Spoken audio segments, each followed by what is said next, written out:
Just about 3 minutes to 2:30, the time allocated for the Senate plenary sitting this afternoon, the Tuesday, the 18th day of March, the year 2025. The time allocated for the plenary sitting is 2:30. And as you can see, that is the Senate chambers, preparations winding up.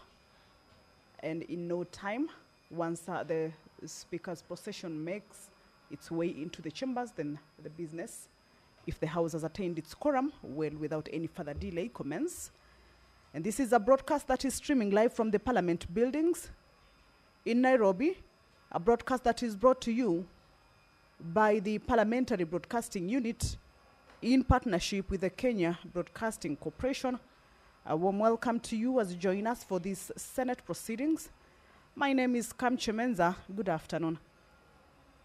As members of the Senate convene for this plenary sitting this afternoon, 2 bills are lined up for consideration or taken through first reading this afternoon.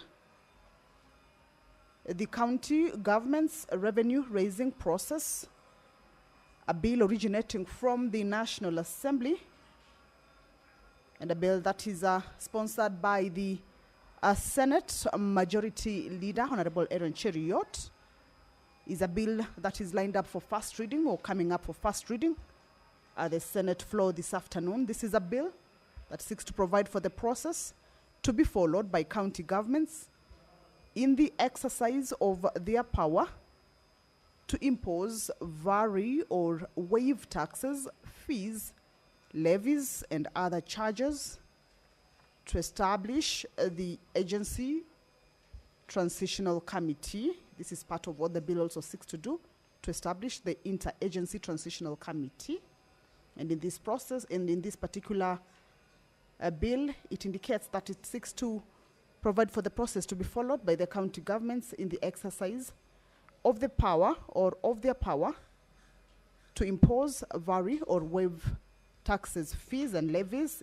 In this case, fees include parking fees, market fee, health facility fee, or a license fee charged or imposed as a necessary condition for using a public facility or conducting a business.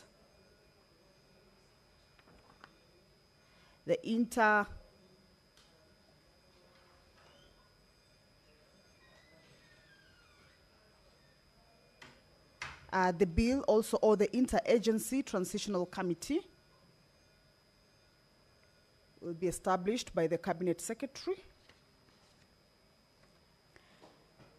The tax means a compulsory payment that does not involve the use or derivation of direct benefits from services, regulation, or goods.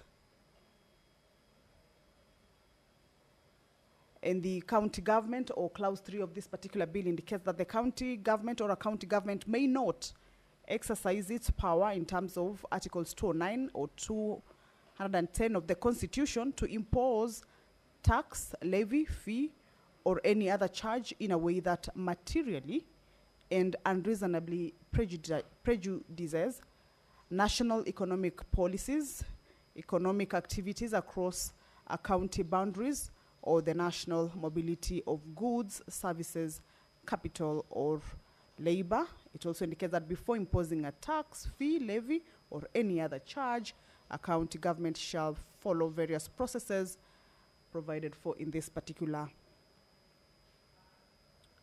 law, that is, ensure compliance with the provisions of subsection 1 of this particular act, adhere to principles of consultation and cooperation, ensure compliance with the tariff and pricing policy, and where a fee is to be charged for a service, ensure that the fee does not exceed the cost of providing such service. So this is a bill that is coming up for first reading at the Senate this afternoon.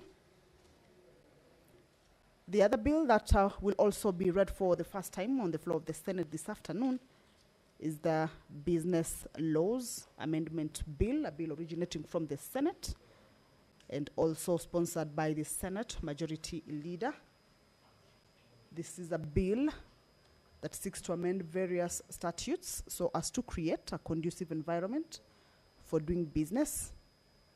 Some of the statutes that this particular bill amends include the Investment Promotions Act, Employment Act, the Land Act, the Anti-Counterfeit Act, Affordable Housing Act, and Occupational and Safety Health Act.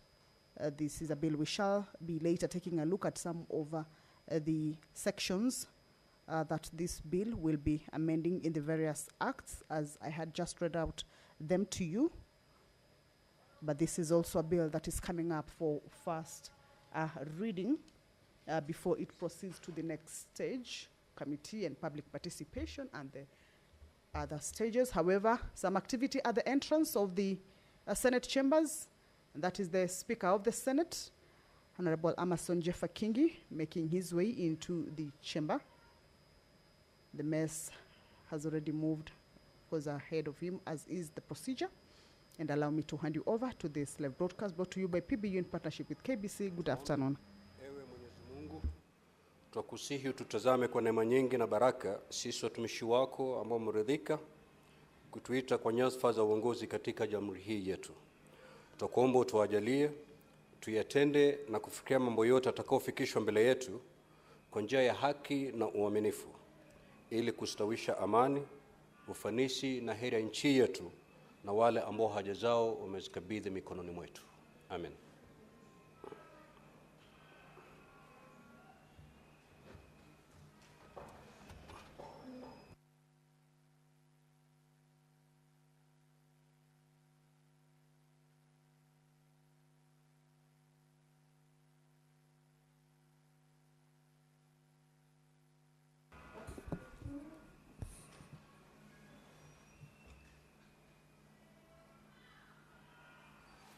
Clerk, do we have quorum? Sergeant at Arms, can ring the quorum bell for 10 minutes.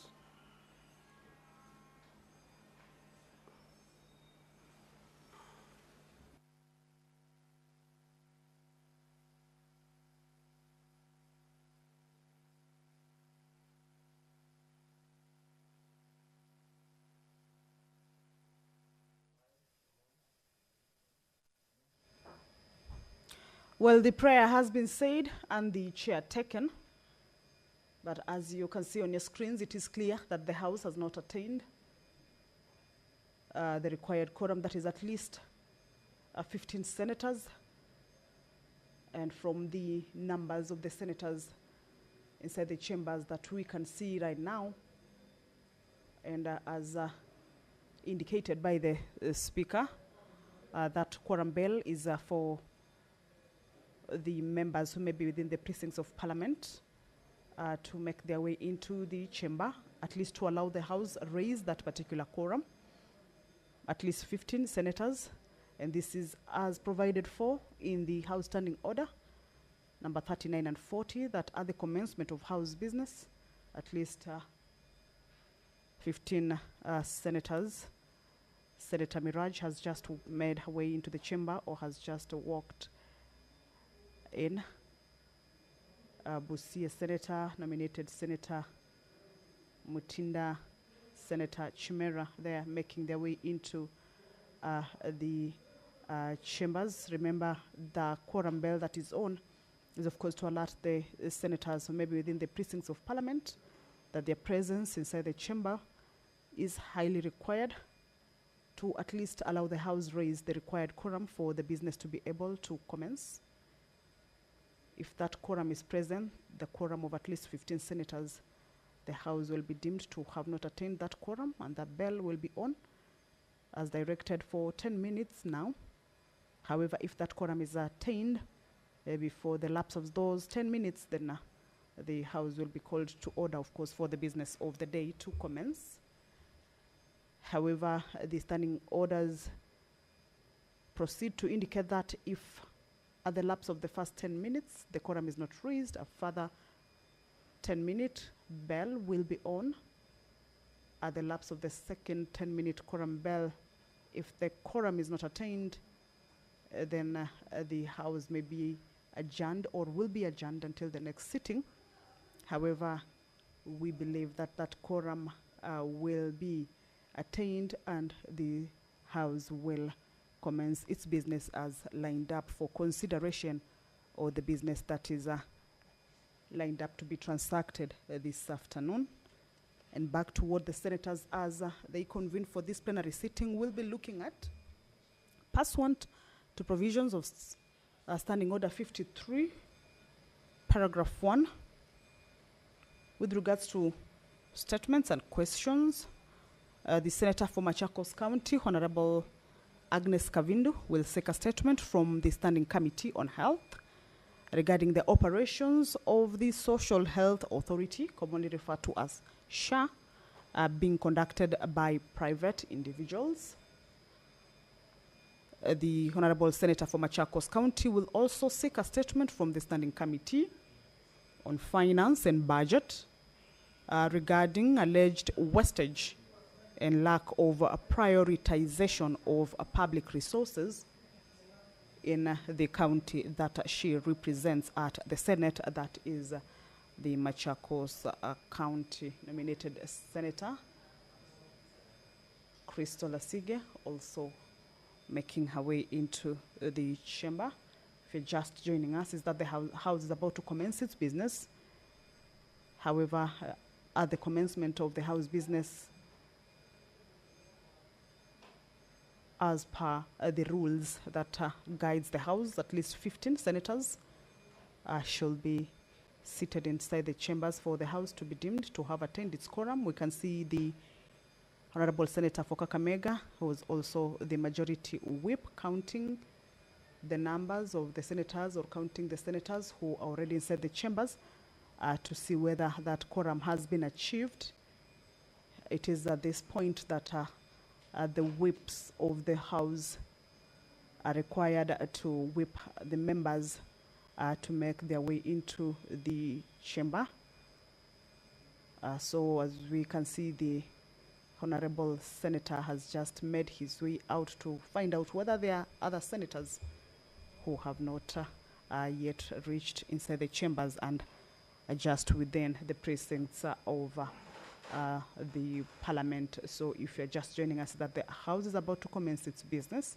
Once that quorum is achieved, then without any further delay, that business that is lined up for consideration this afternoon will commence. Pursuant to provisions of Standing Order 53, where members have an opportunity to seek for statements from various standing committee, the Senator for Marsabit County, Honorable Mohammed Chute, will seek a statement from the Standing Committee on Roads, Transportation and Housing, and this is with regards to the construction of Korongo Road in Karen, Nairobi City County. The member for Marsabit County will also seek a statement from the Standing Committee on National Security, Defense and Foreign Relations. This is with regards to cases of foreign nationals working in Kenya's informal business sector. This statement is regarding the cases of foreign nationals working in the Kenya's informal business sector.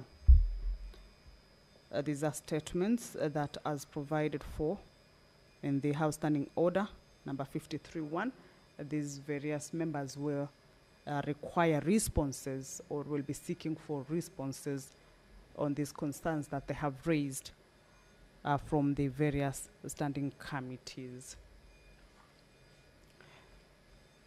The House is about to commence its business. The prayer has been said and the chair taken. As you can see, the speaker is already inside the chamber. However, the House has not raised the required quorum or has not quorated for it to be able to commence its business. Hence, the quorum bell that is currently on. It is a 10-minute quorum bell for members who are yet to make their way to the chambers, at least to hasten their steps and get to the chambers for the House to commence its business. The time allocated for the sitting is 2:30. It is now 2:42. And the House is yet to raise that particular quorum. Remember, if the House fails to raise that quorum as provided for in the House standing orders, then the sitting risks to be adjourned until the next sitting. However, we are hoping that that quorum has been achieved. We saw the majority whip make his way out of the chamber, of course, to be able to whip members to get into the House. That quorum is very crucial for the House or for the commencement of House business. And that is why you see, if it has not been attained, then the business cannot commence. Once that quorum is achieved, of course, the Speaker will call the House to order for the business to commence. But until then, we shall wait to see what happens and take a look at the business that is to be transacted. Speaking of the quorum, there are bills that this afternoon the members are set to go into division on this particular bill. And of course, you understand that at the division stage, the House has to have a certain quorum. Narok Senator Honorable Leda Molekina made his way into the chamber. More members making their way into the chamber. Nominated Senator Veronica, Senator Githuku, Senator Edwin Sifuna already making their way. So I believe that the quorum will have been achieved. And I will be in no time handing this business back to the proceedings of the House.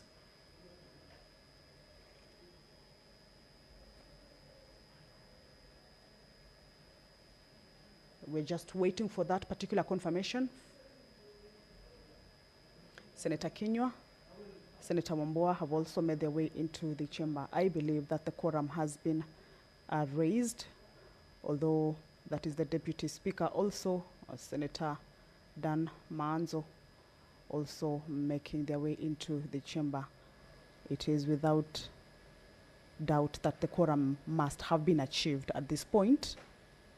So we are just waiting for the Speaker to confirm that, and then the business will commence. The bell has actually stopped, but we understand that the House has attained that quorum. Once the Speaker begins to address the House, then I will hand these proceedings back to you to follow up on it. Of course, we're expecting a few communications from the Speaker.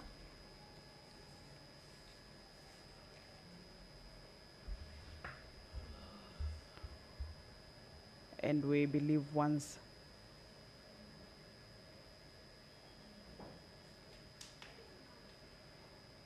the quorum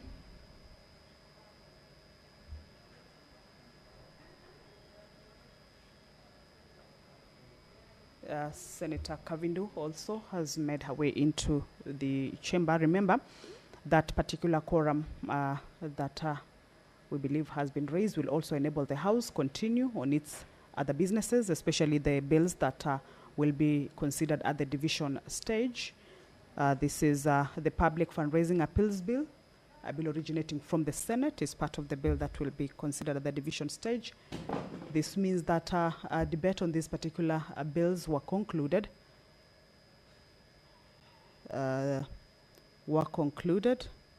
And also the Environment Laws Amendment Bill, a bill also originating from the Senate, will also be considered at the division stage. Another bill that is lined up for consideration at the division is the County Civic Education Bill, the Heritage and Museums Bill, the County Library Services Bill. These are 5 bills that the senators this afternoon, once they embark on these bills, will be considering them on the division stage for them to be able to proceed to the third reading and the final stage. The House is about to commence its business. The Speaker, of course, as we can see, and a few members consulting on a number of issues, of course, regarding various businesses of the Senate. However, once everything is set, then the House will commence its business. Remember, the quorum bell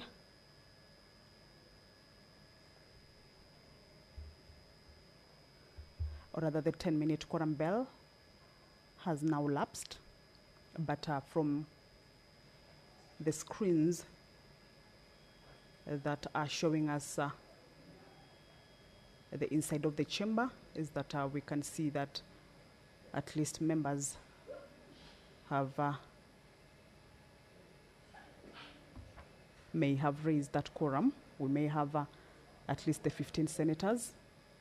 So once that consultation that we can see taking place between the Speaker and various members of the Senate, once that consultation is over, then of course the business will commence. Various motions also lined up for consideration. The report of the Mediation Committee on the Conflict of Interest Bill. This is a bill that is originating from the National Assembly. And this is a motion that will seek the House to adopt the report of the Mediation Committee. Allow me to hand you over to this live broadcast. The Speaker has put his mic on. He's about, of course, to address or start the business of the House. So I will hand this particular proceeding over to you. Good afternoon.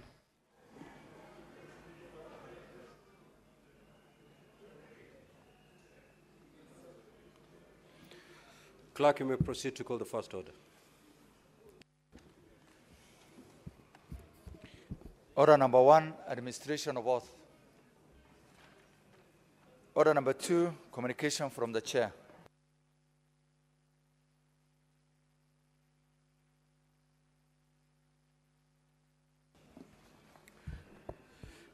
Now, honorable senators, I have a communication to make relating to the admission of Senator Gloria Oroba MP back into the Senate following the conclusion of our suspension.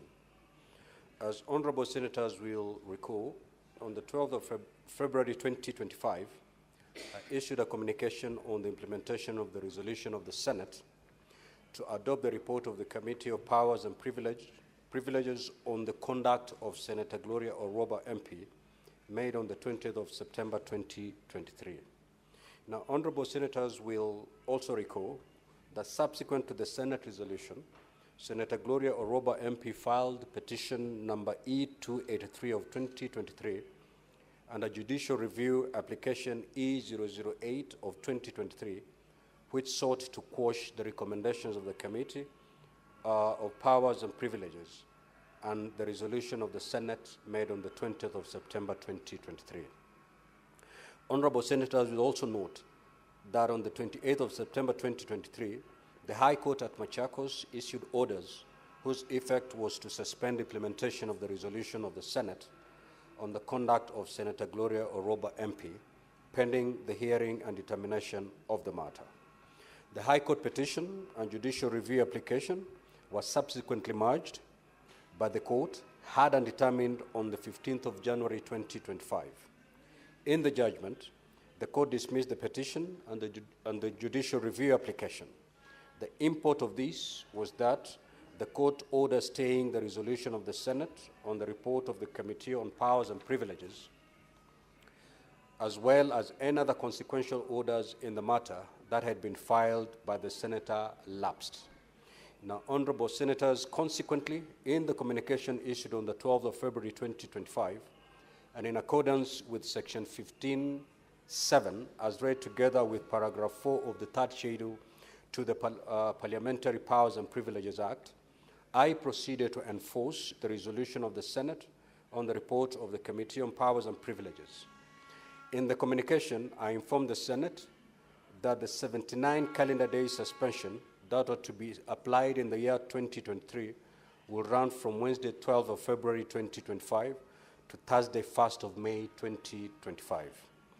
In light of this directive, Senator Gloria Oroba MP commenced her suspension as resolved by the Senate on the 20th of September 2023. However, honorable senators will recall that on the 26th of February 2025, the Senate varied its resolution on the report of the committee. Senator Abbas, be attentive, please. The Senate varied its resolution on the report of the Committee on Powers and Privileges on account of Senator Oroba. The effect of the variation was such that the suspension of the senator was reduced from 79 calendar days to 30 calendar days. Accordingly, the 30 calendar day suspension commenced on the 12th of February 2025 and concluded on the 13th of March 2025. Now, honorable senators, in accordance with the resolutions passed on the 20th of September 2023 and on the 26th of February 2025, Senator Gloria Oroba is required to tender an apology to the Senate, honorable senators, the Clerk of the Senate, and the Secretariat of Parliament before being admitted to the Senate. I now invite Senator Gloria Oroba MP to tender an apology in the manner prescribed in the report of the Committee of Powers and Privileges and as adopted by the Senate. Senator Oroba is required to read the prescribed apology verbatim, without an addition, omission, or amendment. Additionally, the apology shall not be followed by any comment by the senator or another senator. Senator Gloria, you may now proceed to tender your apology as you stand at the bar. The other honorable senators may walk in and take their seats.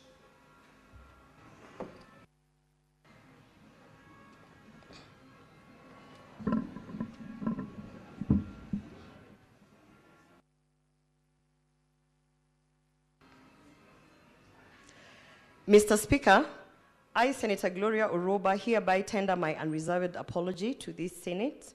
I undertake that I shall abide by the responsibilities of leadership as set out in the Constitution, the Leadership and Integrity Act 2012, and the Parliamentary Powers and Privilege Act 2017. I therefore beseech to be admitted to the chamber. I thank you. Now, have a seat, Gloria, Senator Gloria. That is not the apology as prescribed by the Senate in the report. Now, let me help you. The Senate sitting on the 20th of September 2023, while considering the report by the Powers and Privileges Committee, passed certain recommendations. One of those recommendations, I believe it was recommendation number 3. It read as follows. On resumption of the Senate sitting for the third session, the senator, while at the bar, apologizes to the Senate, honorable senators, the Clerk of the Senate, and the Secretariat of Parliament before being admitted to the Senate, pursuant to Section 17(3)(c) of the Parliamentary Powers and Privileges Act 2017, in the following manner. So the Senate actually came up with the wording of the apology. It is not open to you to craft or word your own apology. The plenary worded the kind of apology that you're supposed to tender, and it goes as follows. That I, Senator Gloria Oroba, hereby, under my unreserved apology, tender my unreserved apology to the Senate, honorable senators, Clerk of the Senate, and the Secretariat of Parliament for having acted in a manner which pursuant to Section 16(e) and paragraph 7 and 8 of the fourth schedule to the Parliamentary Powers and Privileges Act 2017 constituted a breach of parliamentary privilege, and that reflected adversely on the dignity and integrity of Parliament, and its members and was contrary to the best interests of Parliament and its members. I undertake that I shall abide by the responsibilities of leadership as set out in the Constitution, the Leadership and Integrity Act 2012, and the Parliamentary Powers and Privileges Act 2017. I therefore beseech to be admitted to the chamber. I thank you. This is the prescribed apology as adopted by the plenary. It cannot be amended. It is only Senate sitting a plenary that can amend the wording. And therefore, Senator Oroba, proceed to read the apology as prescribed by the plenary and by this Senate. Mr. Speaker, I have apologized before, and I have no problem reading a prescribed apology, Mr. Speaker. Mr. Speaker, I just want to draw to your attention that we currently have a court case that is ongoing, Mr. Speaker. And I have been advised, Mr. Speaker, that the prescribed apology in the wording that it has been put, Mr. Speaker, I've been advised that it is self-incriminating and it undermines my right to a fair process with the current court proceeding that is there. Mr. Speaker, I have no problem apologizing to the House. I've apologized to the House. I continue to say that I apologize for my conduct. I continue to seek to my colleagues that I am sorry on the ways that I offended them. I have no issues apologizing. Even now I am apologizing, Mr. Speaker. And I brought this to your attention prior to this sitting, that there is a sentence there that actually is self-incrimination and that can be used against me in an ongoing court process. And because of this, Mr. Speaker, I had kindly requested to give the apology as I have read it, and even to further tell my colleagues and to this House that I continue to be sorry for the conduct that they perceived to be unbecoming. Mr. Speaker, I don't know how else to appeal, because as I stand here, Mr. Speaker, I have sat out my suspension without pay. I have suffered the consequences of reporting issues, Mr. Speaker, and I continue to suffer those consequences, and I'm okay with that. However, Mr. Speaker, I really don't understand in whose interest it is for a prescribed apology with a self-incriminating sentence that actually puts me in an issue. So, Mr. Speaker, I appeal to my colleagues and to this House. I am sorry. I don't know how else to say I am sorry. I have said I'm sorry before. No. I am saying I'm sorry again, Mr. Speaker. Senator Gloria, you cannot raise a point of order. The senator is not properly admitted to the House. So you cannot raise a point of order against her. Now, Senator Gloria, let me help you. It is not up to the Speaker or the Chair to vary the apology. The apology was prescribed by the Senate sitting at a plenary.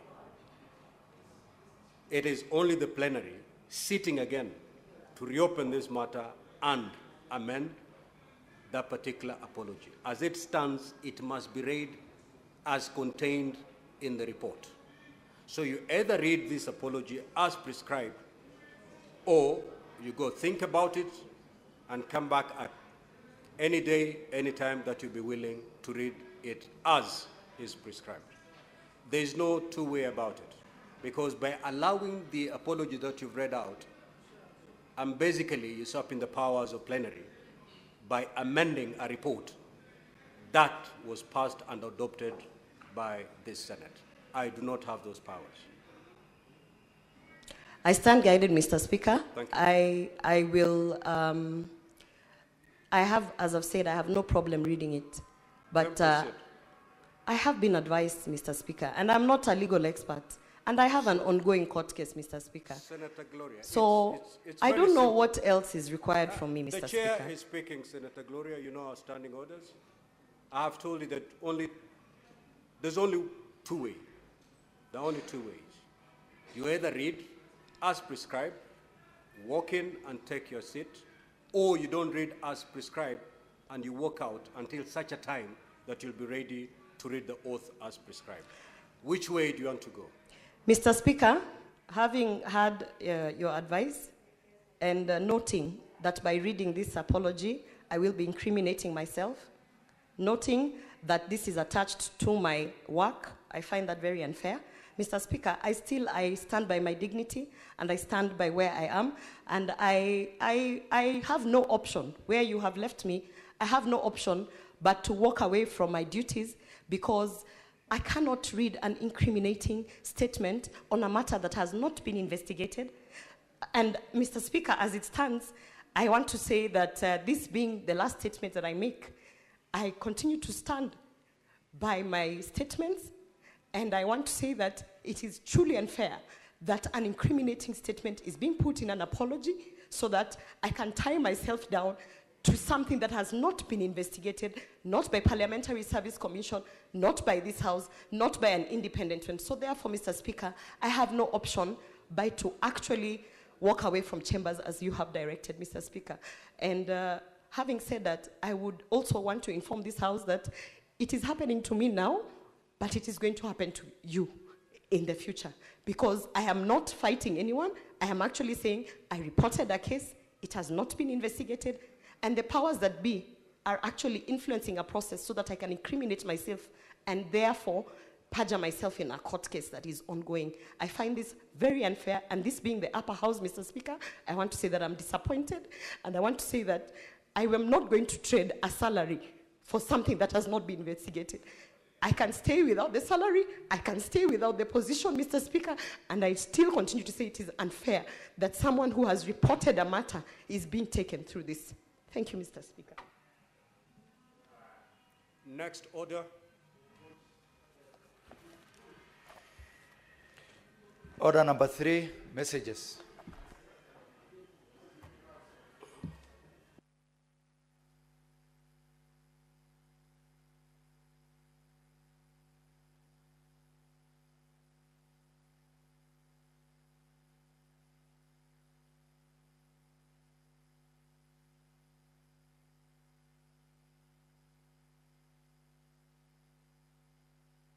Next order, clerk. It's okay. Order number 4, petitions. Order number 5, papers. The Senate Majority Leader.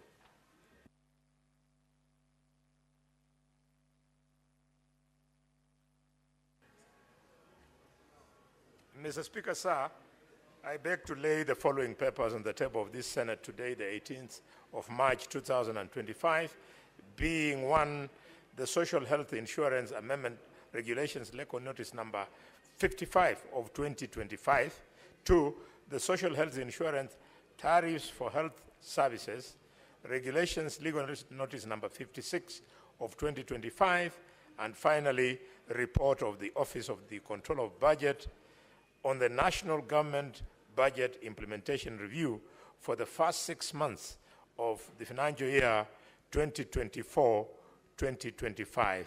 I thank you. Next order. Order number 6, notices of motion. Order number 7, questions and statements. Statements pursuant to Standing Order 53-1. The Honorable Senator for Machakos County, Senator Kavindu. Thank you, Mr. Speaker, for this opportunity to be able to read the statements. I have 2. One statement, request for an operation of the Social Health Authority, SHA, conducted by private individuals. Mr. Speaker, sir, I rise pursuant to Standing Order 53-1 to seek a statement from the Committee on Health regarding the operations of Social Authority, Health Authority, SHA, being conducted by private individuals. In the statement, the committee should, 1, explain the reasons why Kenyans' health data is being held in private individuals and whether the tendering process of the Health Care Insurance Fund dignitization system under the Social Health Authority SHA was transparently conducted,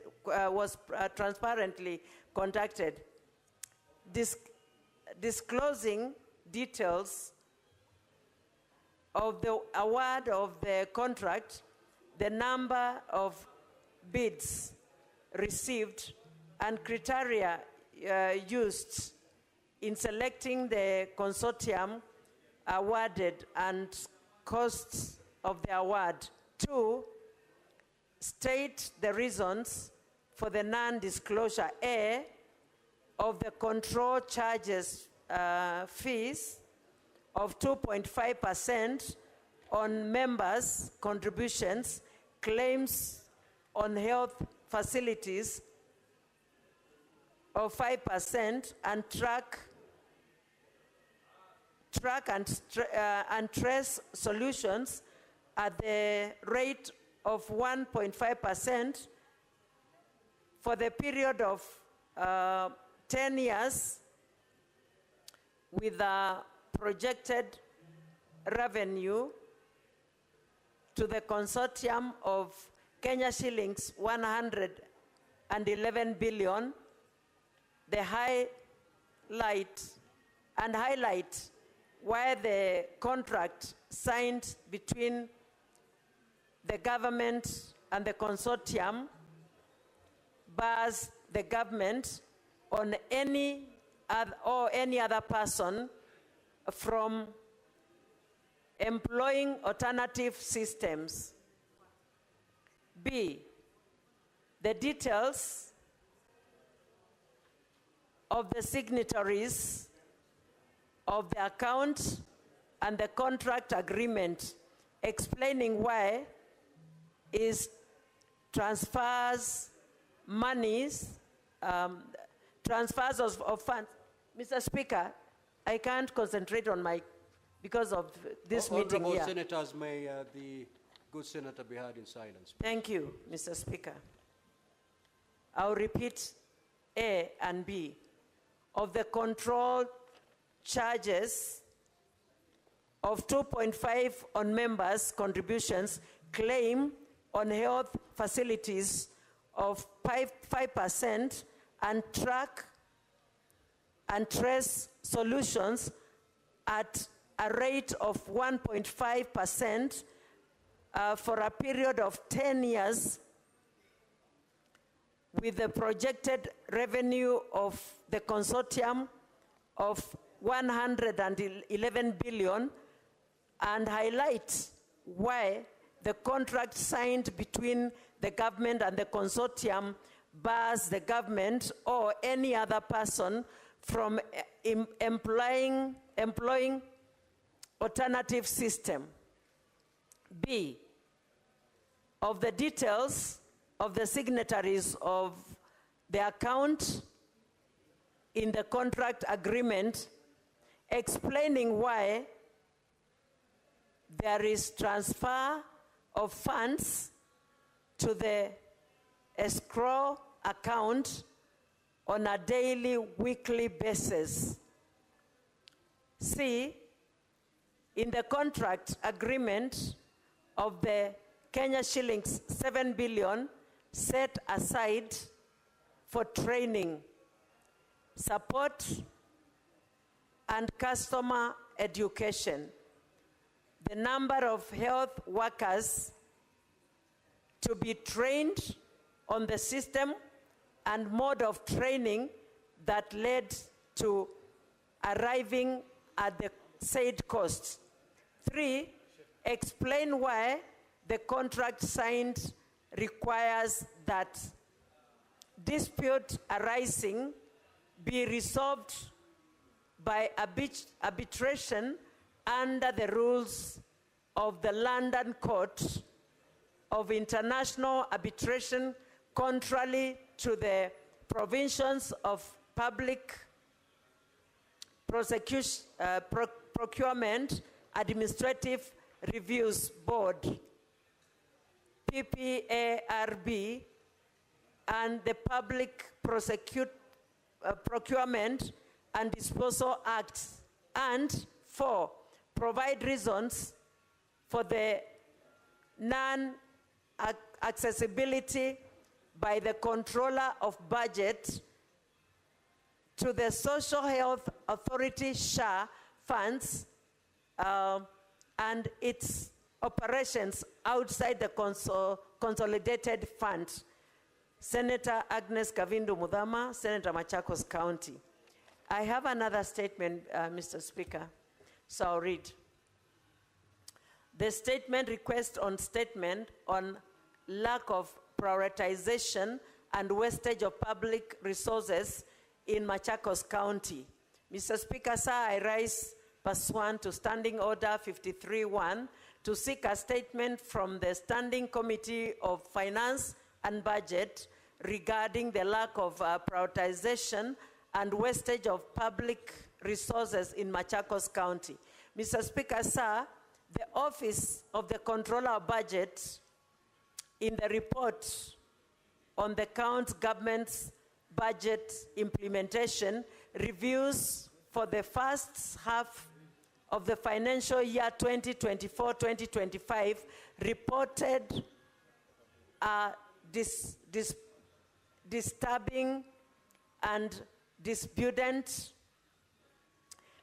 expenditure of the hoeing Kenya shillings 372.91 million in domestic and foreign travels by the Machakos County government officials.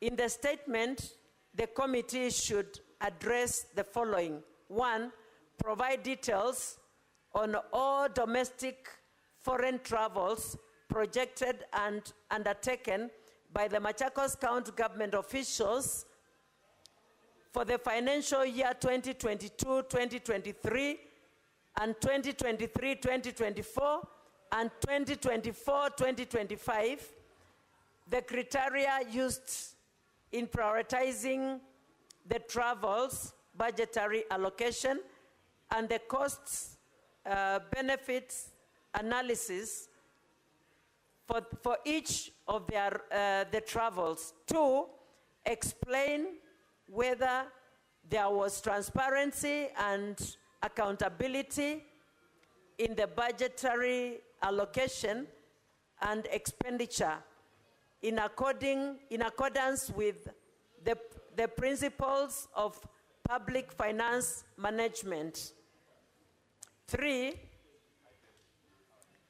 state the mechanism in place for monitor and report on instances of wastage or misuse of public resources and the channels available for the criticizing of reports concerns about spending and spending of government resources by public officers. 4, clarify whether investigations have been conducted and to identify instances of financial mismanagement of misuse of public resources within the Department of Machakos County and the remedial measures in place. And 5, explain the various strategies the county government of Machakos has put in place to enhance oversight mechanism and strengthen institutional capacity to safeguard public funds and resources. Senator Agnes Kavindu Mudhama, Senator Machakos County. Thank you, Mr. Speaker. Senator Mohammed Chute.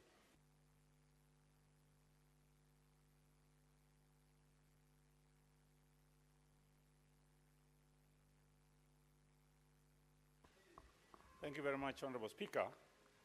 If you'll allow me, I have 3 statements to read. My first statement is on ongoing livestock vaccination program in the country. Mr. Speaker, sir, I rise pursuant to Standing Order 53-1 to seek a statement from the Standing Committee on Agriculture, Livestock and Fisheries regarding the ongoing livestock vaccination program in the country. In the statement, the committee should, 1, inform the Senate on the specific diseases that the current livestock vaccination program is targeting for prevention and control, giving details on when the livestock vaccination program was officially launched, including the program's objective and the expected outcome. Number 2, provide details on whether the vaccine is locally manufactured or imported, including the manufacturing capacity or the quality to be imported. Number 3, furnish the Senate with details on the funding for the vaccination program, particularly where the funds are sourced from and whether they are included in the current national budget or whether additional allocations have been made for the program. And finally, 4, submit a timeline outlining how long it will take to vaccinate the 22 million head of cattle earmarked for the program and the measures in place to ensure the timely completion of this process. Second statement is on foreign nationals working in Kenya informal business sector. Mr. Speaker, sir, I rise pursuant to Standing Order 53-1 to seek a statement from the Standing Committee on National Security, Defense and Foreign Relations regarding foreign nationals working in Kenya informal business sector. Mr. Speaker, sir, there is an increase in the number of foreign nationals working in Kenya informally. These individuals are engaged in activities such as barbering, salon work, hawking, and other small-scale enterprises, raising concern about their legal status and the impact on employment opportunities for the locals. In the statement, the committee should address the following. 1, explain the sudden proliferation of foreign nationals engaging in informal business activities in Kenya and whether these aliens, this aligns with existing labor and immigration policies. Number 2, provide official data on the number of foreign nationals working in the informal sector, specifying whether they have valid work permits and if proper immigration procedures were followed before they started their businesses. Number 3, establish whether all these individuals are legally residing in Kenya and outline the government's measures to address cases of illegal stay and undocumented workers in the informal business sector. And finally, number 4, explain any steps the government is taking to regulate and monitor this category of foreign workers to ensure they comply with the licensing, taxation, and labor laws, and clarify any measures in place to protect job opportunities for Kenyan citizens in the informal business sector. My final statement, Honorable Speaker, this is a construction on Korongo Road in Karen, Nairobi County.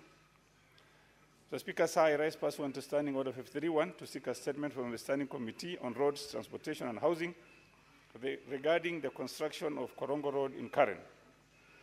Mr. Speaker, sir, Korongo Road, which spans about 1.1 kilometers, remains incomplete despite ongoing construction efforts. Although stones have been laid, the road, which falls under the jurisdiction of the Kenya Urban Roads Authority, remains unfinished, raising concern among residents on accessibility and infrastructure development in the area. In the statement, the committee should, 1, state the commencement date for the construction works on Korongo Road in Karen and provide an update on its completion status, including challenges encountered, reason for delays, and whether the construction is classified as an emergency repair project under the framework contract for emergency roads repair management. Number 2, outline plans by the State Department of Roads for upgrading the road to bitumen standards, specifying whether the project has been advertised for repair, if a tender has been awarded, and provide details of the contractor undertaking the works. Number 3, provide the total cost of project, including a breakdown of projected expenses and sources of funding allocated for its completion. And finally, number 4, state the completion timeline for the project, ensuring transparency in project scheduling and accountability for any delays. Thank you very much, Honorable Speaker. Senator Professor Tom Agenda. Thank you, Mr. Speaker. Mr. Speaker, I have 3 statements. The first statement is on the revitalization of the port of Kisumu. Mr. Speaker, I rise pursuant to Standing Order 53.1 to seek a statement from the Standing Committee on Roads, Transportation and Housing regarding the current state, operational challenges and future plans for the revitalization of the port of Kisumu. Mr. Speaker, despite efforts to revamp the port of Kisumu, the facility continues to operate at a fraction of its capacity, significantly limiting its contribution to regional trade and economic growth. The deterioration of the rail connection from Mombasa to Kisumu has led to a steep decline in transit cargo volumes over the past decades. While the port still handles some local and specific transit cargo, overall volumes have dwindled due to a lack of critical mass, inefficient transport infrastructure, and unreliable connectivity. Additionally, Mr. Speaker, Lake Victoria ports have roll-on, roll-off ramps, and all break bulk cargo is handled manually, further slowing operation. In the statement, Mr. Speaker, the committee should address 1, provide an update on the Port of Kisumu's current operational capacity, including the annual cargo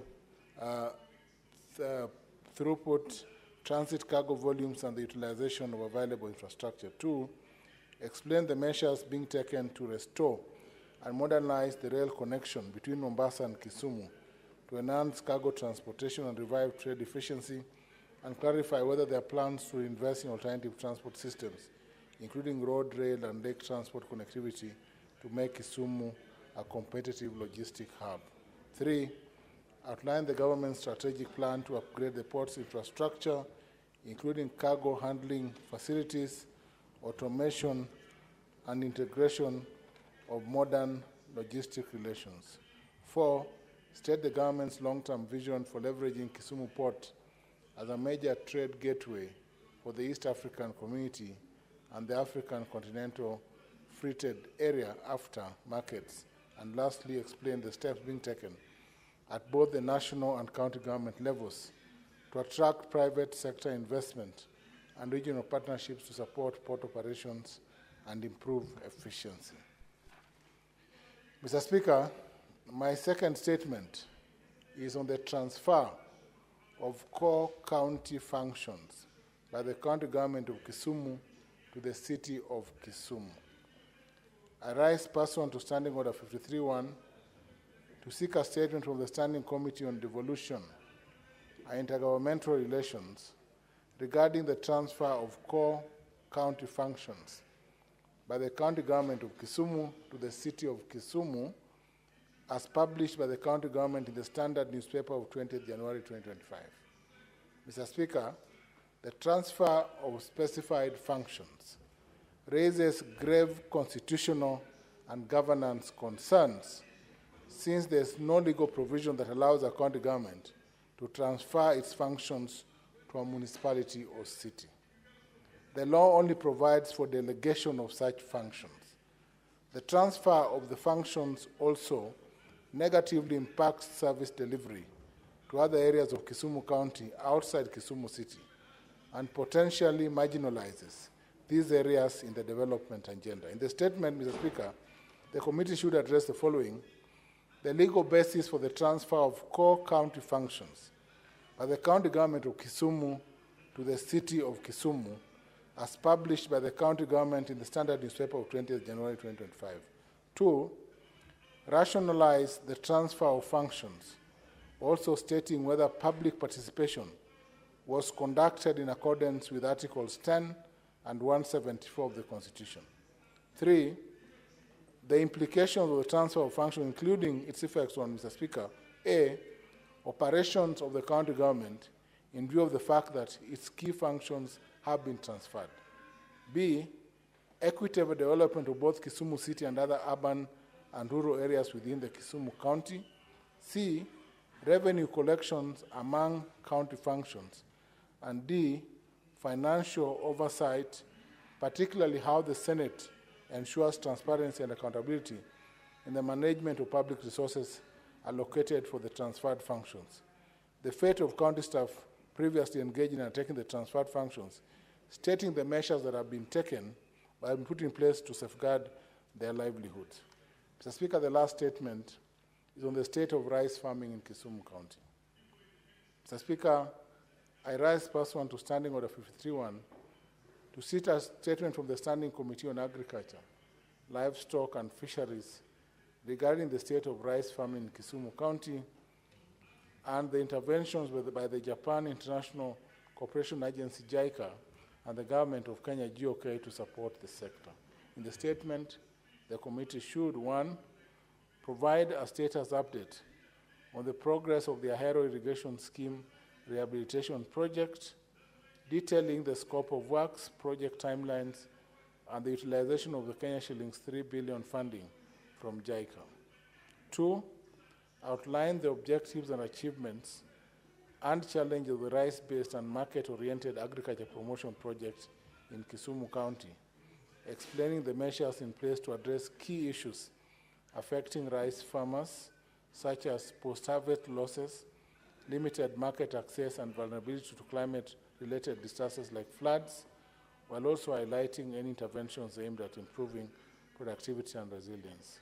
3, state the current rice production levels in Kisumu County, including the average yield per acre and the number of farmers benefiting from JICA and the Government of Kenya interventions, and provide details on any planned initiatives by JICA and GOK to further improve rice farming, enhance food security, and ensure long-term sustainability in the sector. And lastly, Mr. Speaker, indicate the initiatives undertaken by the Government of Kenya, or the County Government of Kisumu, to expand and modernize the Ahero and Rai irrigation schemes to increase rice production, providing details on planned infrastructure improvements, technological advancements, and timelines for implementation to ensure enhanced efficiency and productivity in rice farming. Thank you, Mr. Speaker. Thank you. Honorable Senators, before I allow comments on the requested statements, allow me to make the following communication. I would like to acknowledge the presence in the public gallery this afternoon, visiting students and teachers from Elite Friends Boys School, Kajiado County. The delegation comprises of 33 students and 3 teachers who are undertaking a study tour to the Senate. On behalf of the Senate, on my own behalf, I extend a warm welcome to the delegation and wish them all the very best during their visit. Again, I would like to acknowledge the presence in the public gallery this afternoon of visiting students and teachers from Chiboney Girls High School, Bomet County. The delegation comprises of 97 students and 6 teachers who are undertaking a study tour to the Senate. On behalf of the Senate, on my own behalf, I extend a warm welcome to the delegation and wish them the very best during their visit. I will allow the Senator for Kajiado County to extend a word of welcome to the delegation from Kajiado County, and also the Majority Whip to extend a word of welcome to the delegation from Bomet County, each to take not more than a minute. Thank you, Honorable Speaker, but I don't know, I've not really got the school. Which school is this? Honorable Speaker. Okay, thank you very much. Let me take this opportunity also to join you, Honorable Speaker, to congratulate and thank the school, the students, and the teachers from Kajiado. This is Senator Seki, Senator for Kajiado, I really want to appreciate you and thank you for finding time to be here today to join us together as Senate and as Parliament to learn more about Parliament, particularly the Senate, now that we are still on. The other House of National Assembly are on recess. And I want to thank you so much and welcome you to the Senate as you continue to learn. I want to thank you so much, and as you go back home, you greet the parents and the teachers and the rest of the students, because I know you'll really learn a lot from the debate and what we have been talking all along, especially when you've now learned from the first message of the Speaker as he's opened this House. Thank you very much, Honorable Speaker, and I thank you.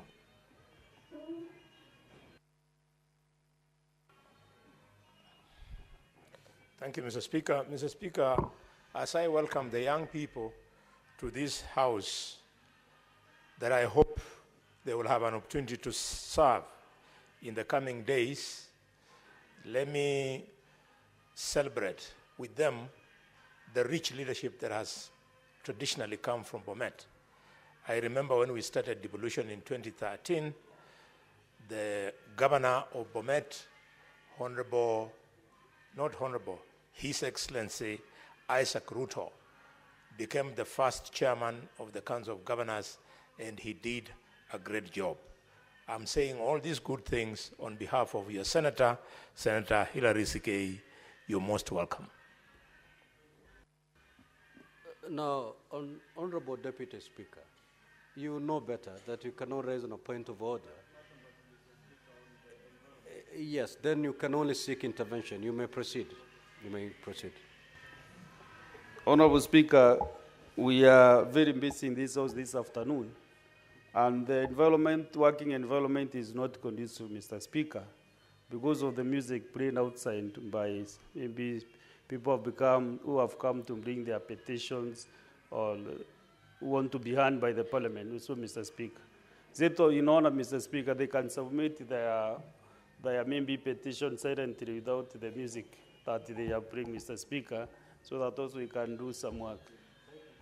And is it intentional music that they are playing, Mr. Speaker, or maybe if you can do the sergeant of terms, they can be asked to submit their petition silently to the clerk's office, and then they will be handed, Mr. Speaker. Honorable Deputy Speaker, indeed that singing and petitioning has been ongoing for the last maybe 5 hours.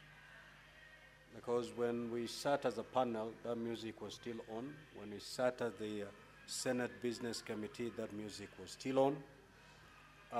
It is still on.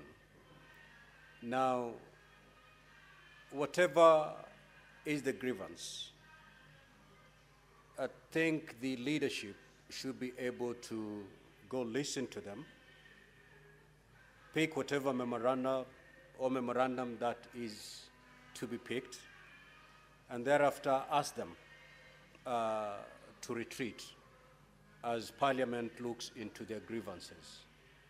I think thereafter is when we can invoke the powers of the sergeant-at-arms to disperse them. I think it's good to give them an ear before we tell them to disperse.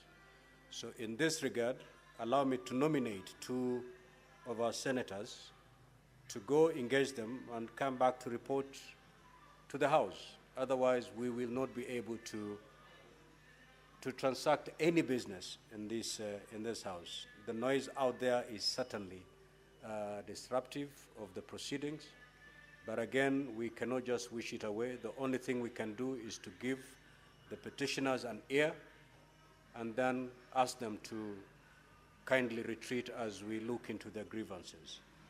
I will nominate Senator Boni Halwale, the Minority Whip, Senator Sifuna, and the Deputy Speaker, the 3 of you, to proceed to give them an ear, report to the House, see if we can find some peace. Yes, seek your clarification. Mr. Speaker, I had the opportunity of last week to discharge the duties that you are giving me now. And Mr. Speaker, it must be understood that those are workers of the universal health care who happen to share the same professional background with me, albeit at different levels. It would look a bit dishonest that having promised them action last week, I go back to do the same.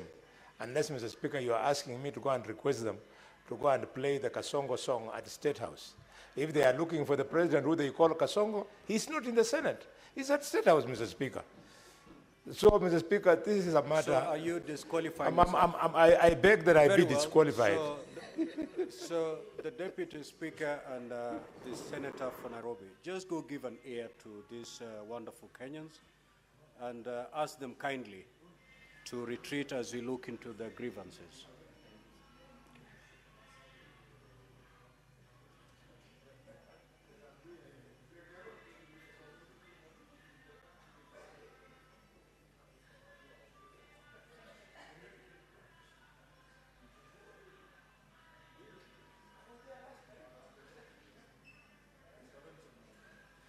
So we proceed to the comments on the statements that have been requested. Senator Beatrice Akinyi. Honorable Speaker, I thank you for granting me the opportunity to comment on the statements, and I want to add my voice to the comment by the Senator for Kisumu on the transfer of core county functions by the county government of Kisumu to the city of Kisumu. Honorable Speaker, the county government, the Urban Areas and Cities Act envisaged a situation where urban areas would be classified into either a city, a municipality, a town, or a market, Honorable Speaker. And I've seen the concerns raised by Senator Ojienda on transferring these functions. But, Honorable Speaker, the spirit of that, the Urban Areas and Cities Act, required that the urban areas would run with efficiency and effectiveness, have a business-like running, and the urban areas would be able to sustain themselves, Honorable Speaker. The urban areas management would only ensure that this happens if they are performing certain functions, Honorable Speaker. Some of these functions are not limited to urban-specific services like provision of water, management of fire stations in the towns, the management of sewerage systems to be specifically managed both waste, liquid and solid waste services, Honorable Speaker. The municipalities and cities should be able to ensure that the urban areas have street lights, the urban areas are able to build access roads within the cities. And Honorable Speaker, this can only be possible if they are managing certain budgets that are consistent with those services, Honorable Speaker. So, Honorable Speaker, I do not know to what extent these services have been transferred, but Honorable Speaker, the cities or the urban areas have even a management system where they have boards that are running these cities, and those boards are structured in a way in which they have a chair, they have board members, they have a CEO that is running the city, referred to as the city manager. Honorable Speaker, it means that these boards have to run a system. They have to run services within the cities. Honorable Speaker, this would ensure that the cities are managed well, that they are able to service the city dwellers as consistent with their establishment.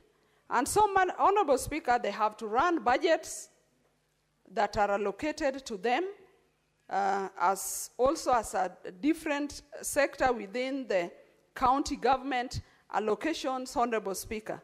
Honorable Speaker, it means then that they must have functions which they are performing as boards, for which they are established and for which the people within the cities and the urban dwellers have expectations, Honorable Speaker. I therefore support the fact that they must have functions, they must have budgets to run these functions, and the cities and all the urban areas must run efficiently and effectively. I therefore want to say, Honorable Speaker, that there must be services that this city, the city management is performing. I only need to understand that in which way did they maybe transfer these functions and procedurally. But Honorable Speaker, just as other services are devolved, and just as the counties have devolved structures like the sub-county and the ward structure, the cities also have their structures within which they have to operate. Honorable Speaker, the cities must operate in a way in which the services are efficiently and effectively delivered to the city dwellers, and so it means that those services, even though they might not have been transferred in a way that is consistent with the senator, Honorable Speaker, the city structures must have functions they are performing that ensures they have a budget, and they also have personnel that perform these services, Honorable Speaker. So, Honorable Speaker, I want to say that I support the transfer of the services if there are services that have been transferred within the law, because how else would the services be done if they do not have them? Honorable Speaker, that is my comment. Thank you, Honorable Speaker. Senator Mungatana. Asante Bwana Spika kwa kunipa nafasi hii. Na mimi nitoe maoni kuhusu chanjo za mifugo.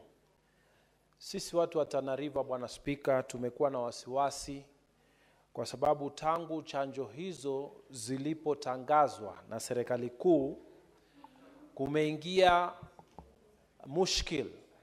Wengine wanasema ziko na shida, wengine wanasema ziko sawa.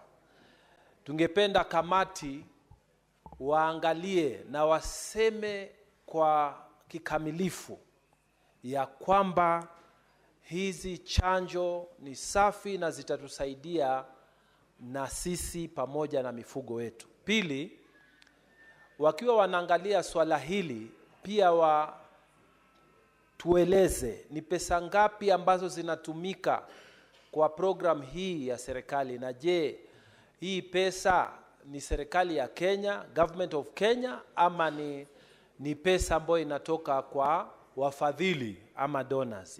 Ya tatu na ya mwisho, wakiwa wanaangalia hili swala la chanjo, je, ni budget ya pesa ngapi ambayo county ya Tana River nao wameweka kwa ajili ya kuchanja mifugo wetu wakati huu, haswa wakati huu ambao inaenda msimu wa mvua. Bwana Spika, ningependa sana kamati waangalie ili tujue ukweli wa haya mambo. Watu wanataka kujua, Bwana Spika, ukweli kabisa, na ikiwezekana kamati iwaongeleshe wanasayansi wanaohusika na mambo haya, kwa sababu kuna siasa ambayo imeingizwa na wale ambao wanahusika na mambo ya mifugo wengine wameingia wasiwasi. Asante sana Bwana Spika. Senator Chimera.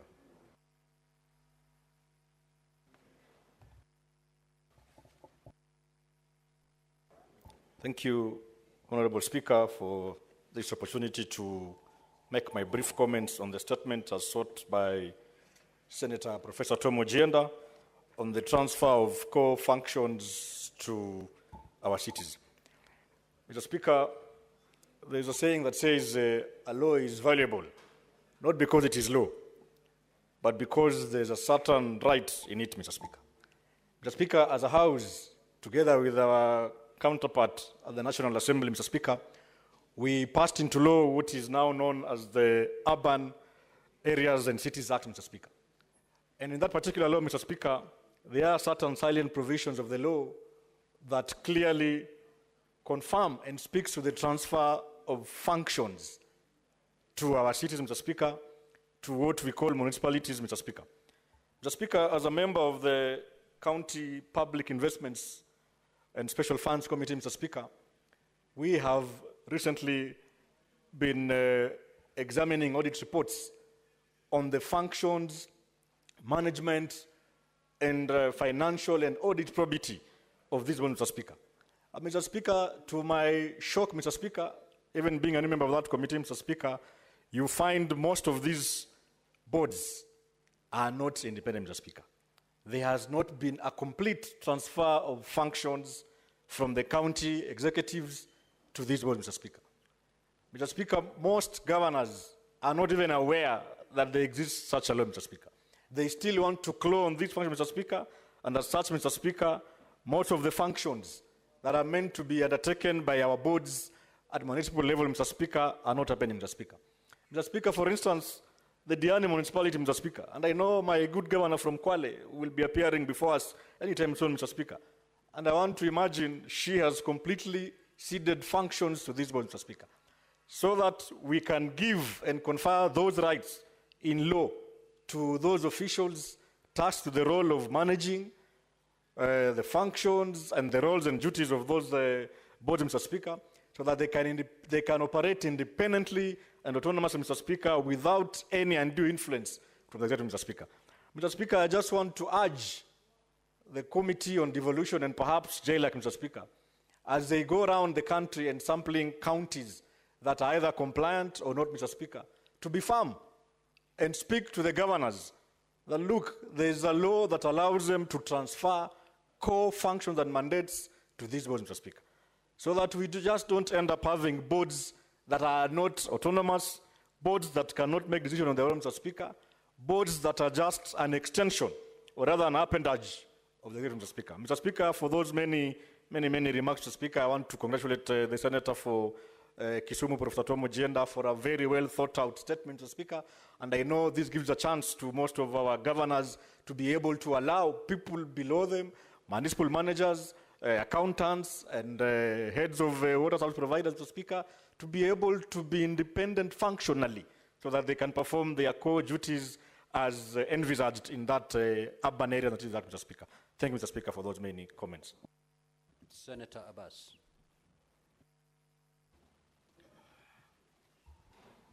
Thank you, Honorable Speaker. Honorable Speaker, I want to contribute to a livestock vaccination campaign by Honorable Senator Shute.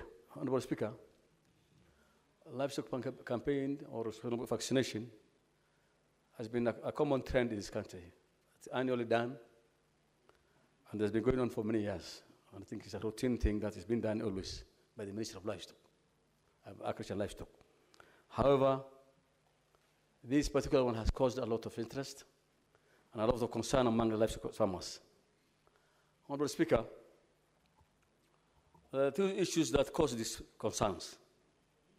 One is that there was a clip that was going on around the social media where somebody by the name Bill Gates was talking on how to control animal fatting. So we're wondering if this is an AI, artificial intelligence issue, or is a fact, where animals are they're saying that livestock emits a lot of gas, and it is actually causing global warming, which is a very unfortunate situation, that emissions from livestock, belching and all these things cannot cause any global warming, despite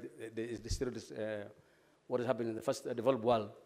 There are many industries that are emitting a lot of gas, and, but it was surprising. However, Honorable Speaker, too, there has been a lot of interest, especially in our head of state, saying that livestock must be vaccinated. It has not been a very common thing, because this was just a routine thing, and I don't know why it has developed so much interest on the head of state, and this is actually what has caused concerns, actually. For farmers get worried, especially the issue of Bill Gates. That was going around. I don't know whether it's a true story, where it was an artificial intelligence issues. This I'm being told. Voices can be changed, and even your pictures everything can be changed. And therefore, one other thing, Honorable Speaker, for this doubt that has really caused, this thing has caused a lot of concerns. The livestock farmers are not now willing to bring the animals for vaccination. Most of them are resisting. And we might miss the routine vaccinations that has been going on for many years. And it's very necessary to have the routine animal vaccination so as we can be able to control diseases for the purpose. It's a routine thing because there is something called the OAE that safeguards internationally that animals must be vaccinated, for animals to be transported, for animals to be sold, animals to be exported to other countries.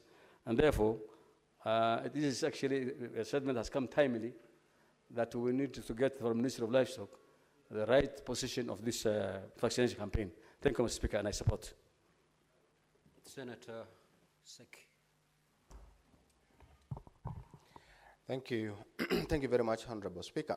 I also want to support the statement from Honorable Senator Chute on the livestock vaccination program that is there in the country at the moment. Honorable Speaker, it is coming in a very right time when we overheard as livestock farmers or counties that have livestock in our counties, that the country has pronounced itself, even the government has pronounced itself to vaccinate livestock all over the country. Honorable Speaker, this statement is specifically looking at the kind of diseases, or even want to know the kind of diseases or the type of disease that this vaccination will be carried or even will be done within the specific period. Honorable Speaker, we are yet to know what kind of vaccination is this, because as livestock farmers, we've not been told the kind of vaccination that the government is trying to vaccinate our cows and animals. And you know very well that, Honorable Speaker, farmers usually have a variety of vaccinations, and we usually have vaccinations according to the time to time. Honorable Speaker, this vaccination is something that we want to really to be clear and to be told as farmers.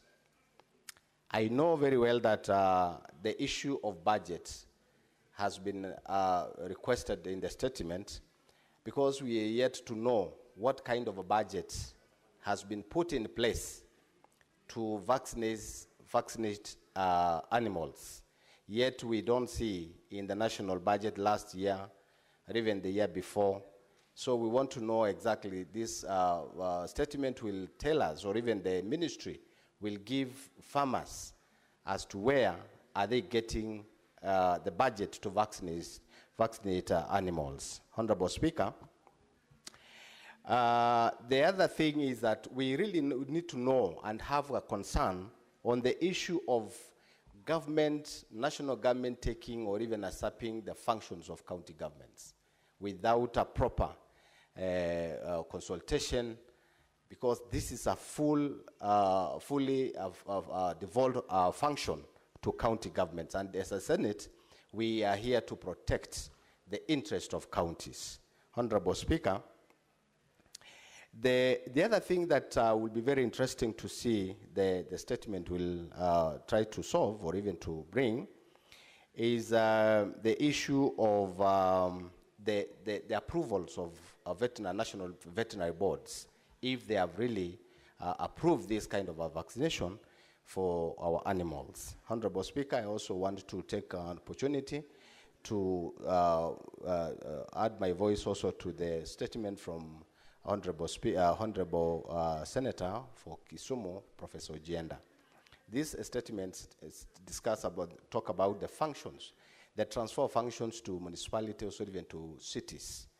I want really to echo what the professor has said, but we are looking forward to see if the counties have devolved all the functions to the cities. But I think we need to have, or even to support the spirit of devolution by devolving more functions to the local, to the lowest level of counties. So I think if the county government has transferred functions to cities and municipalities within its county, I think that is the proper way on how it should be, because we are looking at the counties trying to usurp and get almost everything within themselves, and even not devolving the functions to the lowest level, so that the services reach to the local mwananchi. So thank you very much, Honorable Speaker. I support also. Yeah, Senator Fomeru, what is your intervention? Honorable Speaker, thank you very much indeed. Honorable Speaker, a few minutes I'm going to disperse myself and the Senator representing Nairobi County to listen to our brothers and sisters, the Kenya Medical Practitioners, Pharmacists and Dentists Union. Mr. Speaker, we went there and we have received their petitions. One on the petition by Kenya Medical Practitioners, Pharmacists and Dentists Union on the non-compliance with the collective bargaining agreement and non-compliance of Social Health Authority, 2.7% deductions to one's public health insurance coverage. And another, Honorable Speaker, a petition on unfair terms of service and in delay in absorption of all the 8,571 health workers under Universal Health Coverage USC contract. So, Honorable Speaker, we did what you sent us to do, and they have agreed that we look for a way forward, which I will request my what can I call him? My colleague, Senator for Nairobi, to give the way forward, because we have proposed something with them, so that also it can look like a serious House, Honorable Speaker. Yeah, thank you so much, Speaker. Thank you, Honorable Speaker. And first of all, I thank you for the confidence in both the Senator of Meru and myself to be able to execute that duty that you have sent on behalf of the House. Indeed, we have had a conversation with members of the Kenya Medical Practitioners and Dentists Union, and also UHC workers from across the country, Honorable Speaker. They were the guests who are making all that merry outside our gate. And as the Senator for Meru has said, Chair, these are not new matters. It is compliance by the national government and the county governments with a collective bargaining agreement that was signed after that long strike that we had with KMPDU. Apparently, the concerned government agencies are not complying with that. And secondly, Honorable Speaker, they say that even though the counties are deducting the 2.75% share every month, they are not remitting it to the authority. And therefore, even when they fall sick themselves, and they are medical practitioners who are taking care of us, but when they fall sick themselves, SHA is not honoring those claims because the county governments are not remitting the 2.75 that they deduct, which is something that is unacceptable, Honorable Speaker, and it is in the place of this House to ensure that there is compliance by county governments in terms of remittance of all deductions from salaried workers. Honorable Speaker, lastly, of course, there's the issue we have discussed here many times about absorption of the universal health care workers, especially those who are not working in national hospitals. We had that debate here, Honorable Speaker, where a few of their colleagues were absorbed, and now they are on permanent and pensionable basis. But those who are not absorbed, Honorable Speaker, although they have the same roles and they execute the same workload, they are paid almost 3 times less than what their colleagues on permanent and pensionable basis are paid. So our suggestion to them, Honorable Speaker, and they have agreed, and we want to beseech this House so that we deal with this issue with the sort of dignity that it requires. We cannot have our medical practitioners on the streets out there. we have invited them, and I hope that you will agree to this, Honorable Speaker, to a meeting that will happen with the Committee on Health of this House, and we have proposed that we invite the Chair of the Council of Governors or a representative of the Council of Governors, together with the Cabinet Secretary responsible for health, and we will provide the necessary environment for all these issues to be ironed out in a manner that will leave everybody satisfied on the challenges that the government is facing, on the CBA and all these other issues of absorption of UHC workers. And from then on, Honorable Speaker, we can at least see light at the end of the tunnel. So I'm hoping that the Senate adopts that proposal that we have made together with my colleague from Meru as a way forward for this particular matter. I thank you, Honorable Speaker. Thank you so much, Honorable Deputy Speaker and the Senator for Nairobi. Now, Honorable Senators, you know, don't get irritated when Kenyans come petitioning this House. In fact, it goes to prove one thing, the trust and confidence they have in you as a leadership.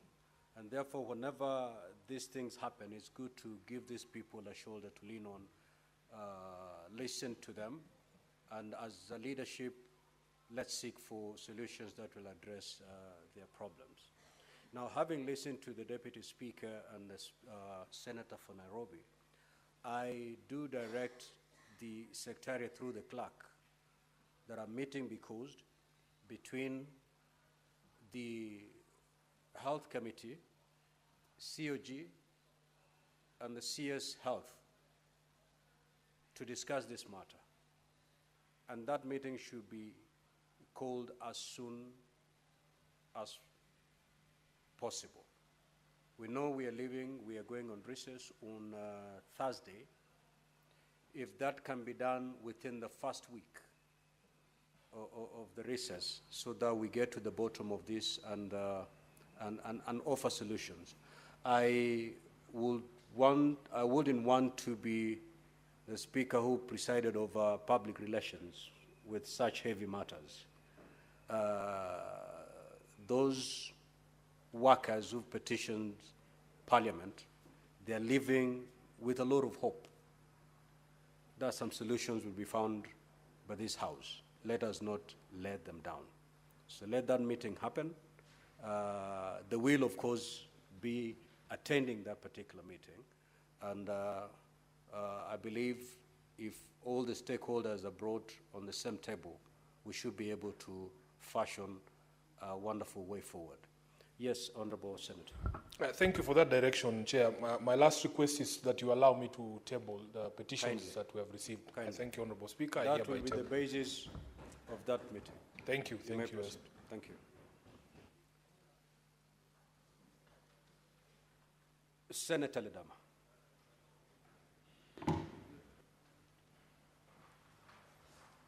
Thank you, Mr. Speaker. Mr. Speaker, I rise to make some brief comments on the statement brought by the distinguished senator from Marsabit, the Honorable Mohamed Chute.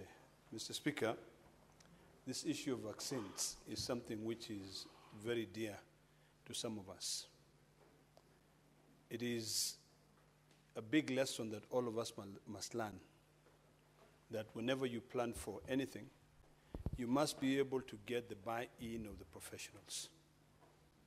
There was a lot of hullabaloo, including even myself, saying clearly that my cows will not be vaccinated. You'll excuse my speech today because I have a small disability in my mouth, but I'll attempt to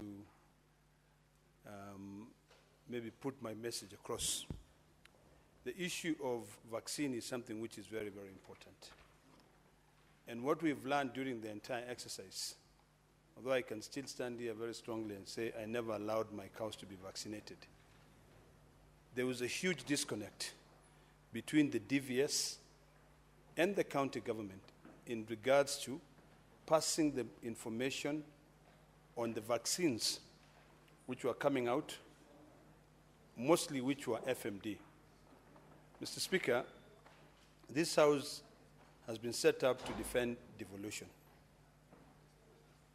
And when you see that there's a function that is supposed to be carried out by the county government, but the national government is the one which is raising so much hullabaloo on it, then we in this house must be very, very careful so that we do not lose our functions, especially for our county governments.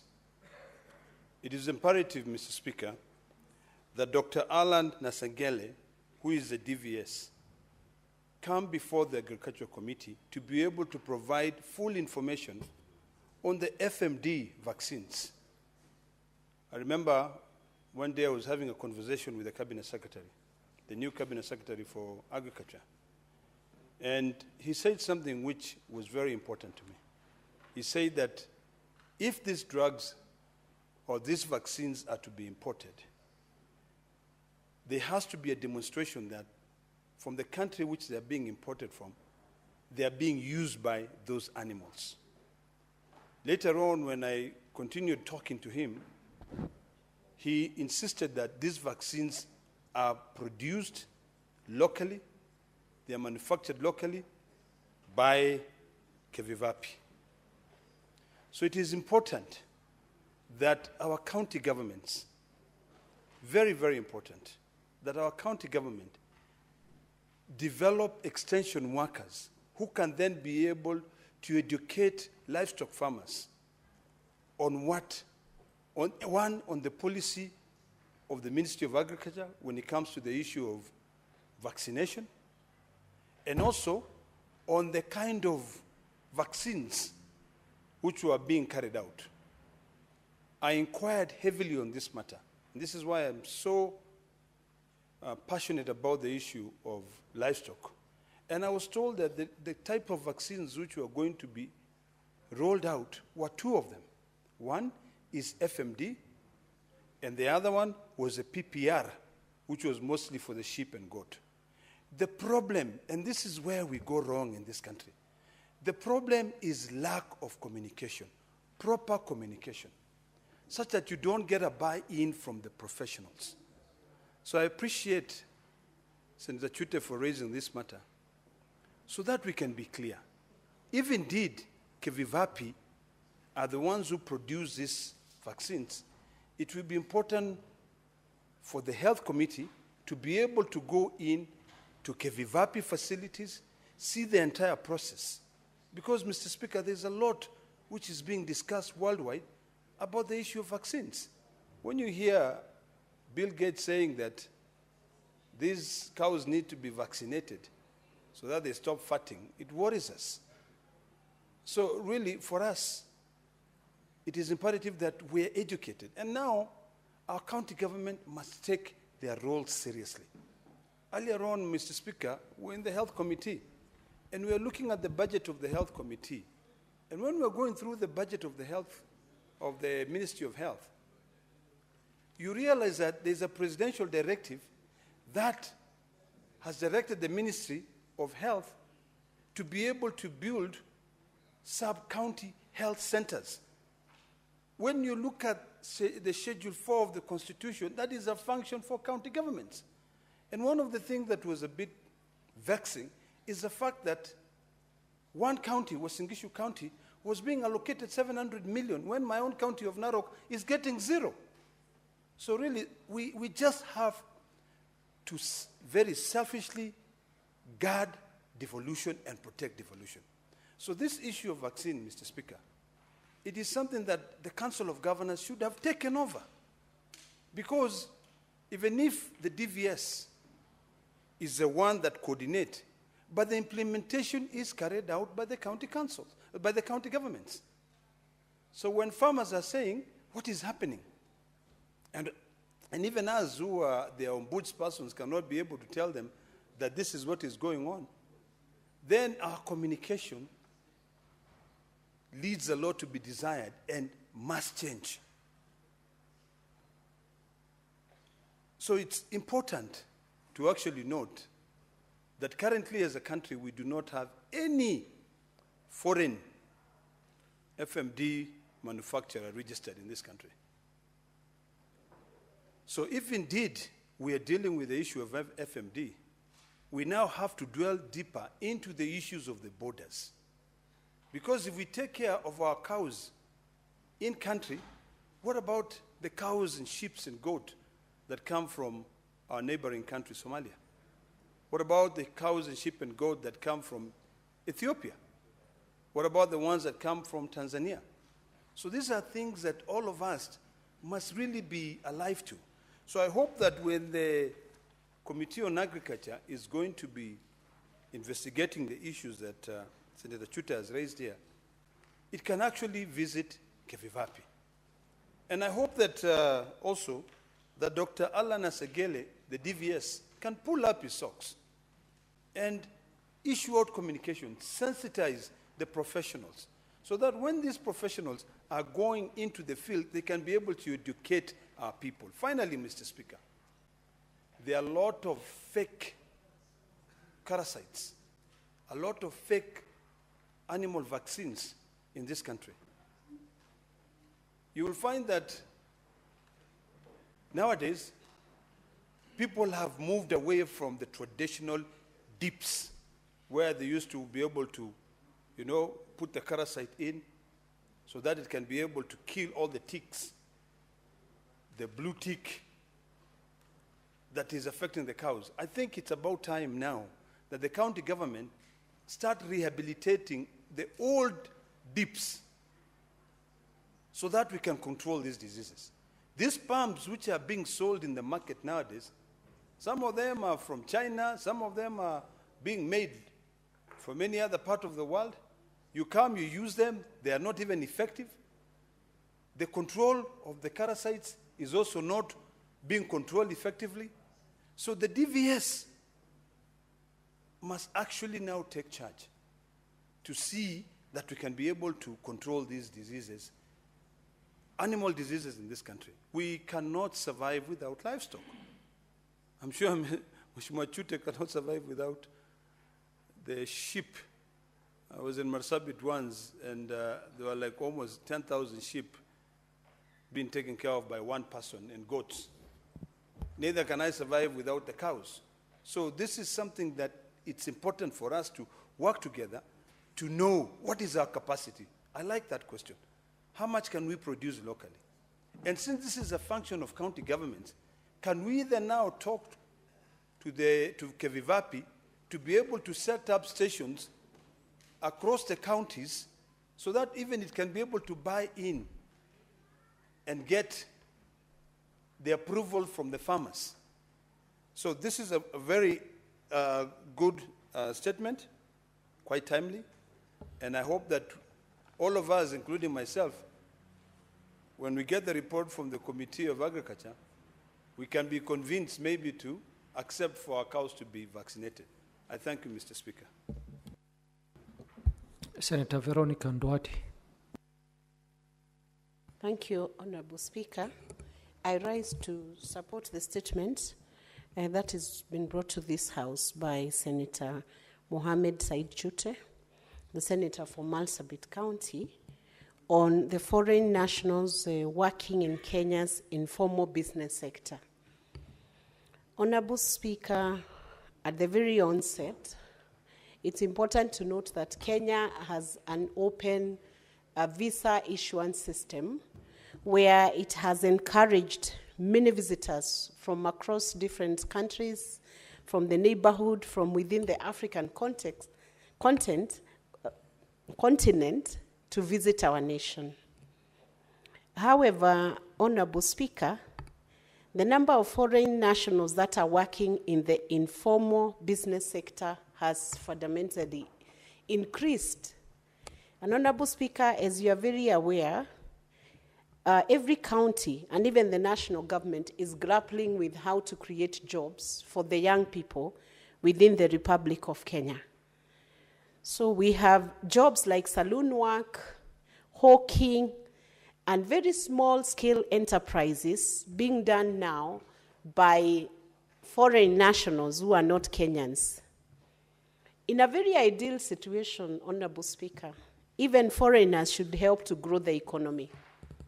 However, there is a balance that needs to be struck and a framework that needs to be developed so that even foreign nationals, if they are allowed to work here, then they fall within the framework, the legal framework that is set by the nation. Why do I say so? Because, Honorable Speaker, if you track down Kenyans who are in other countries, in the neighboring countries, in Tanzania, in Uganda, you track them in Zambia, in Congo, in South Africa, every jurisdiction and every nation is pushing that rules are implemented on immigration. Such that if you find the Kenyans who are in South Africa, they would have to make certain applications to be allowed to work within South Africa. Until we have developed a framework within the AU that enables the nationals to crisscross the countries and remove the boundaries, and we make a system like what we have as a Schengen visa, it becomes very difficult, Honorable Speaker, when one country has then opened its boundaries and the rest of the countries around that nation have equally not opened those boundaries and allowed the nationals to work. So that the request by Senator Mohammed Said Chute that we take stock of the number of foreigners who are working, especially the target being in the Kenya's informal business sector, where maybe the Kenyans should first be given priority, then we need to take stock and see whether we are having a proper balance of trade between our nation and other nations. The way other nationals come in here and they are working in the business sector, small-scale businesses, are Kenyans able to work the same way? For instance, in DRC, are they able to work like that? In Somalia, are they able to work like that? In Sudan, in Egypt, and across the continent, and even across the seas, in Europe, in US, you will find every nation has its own structure and system.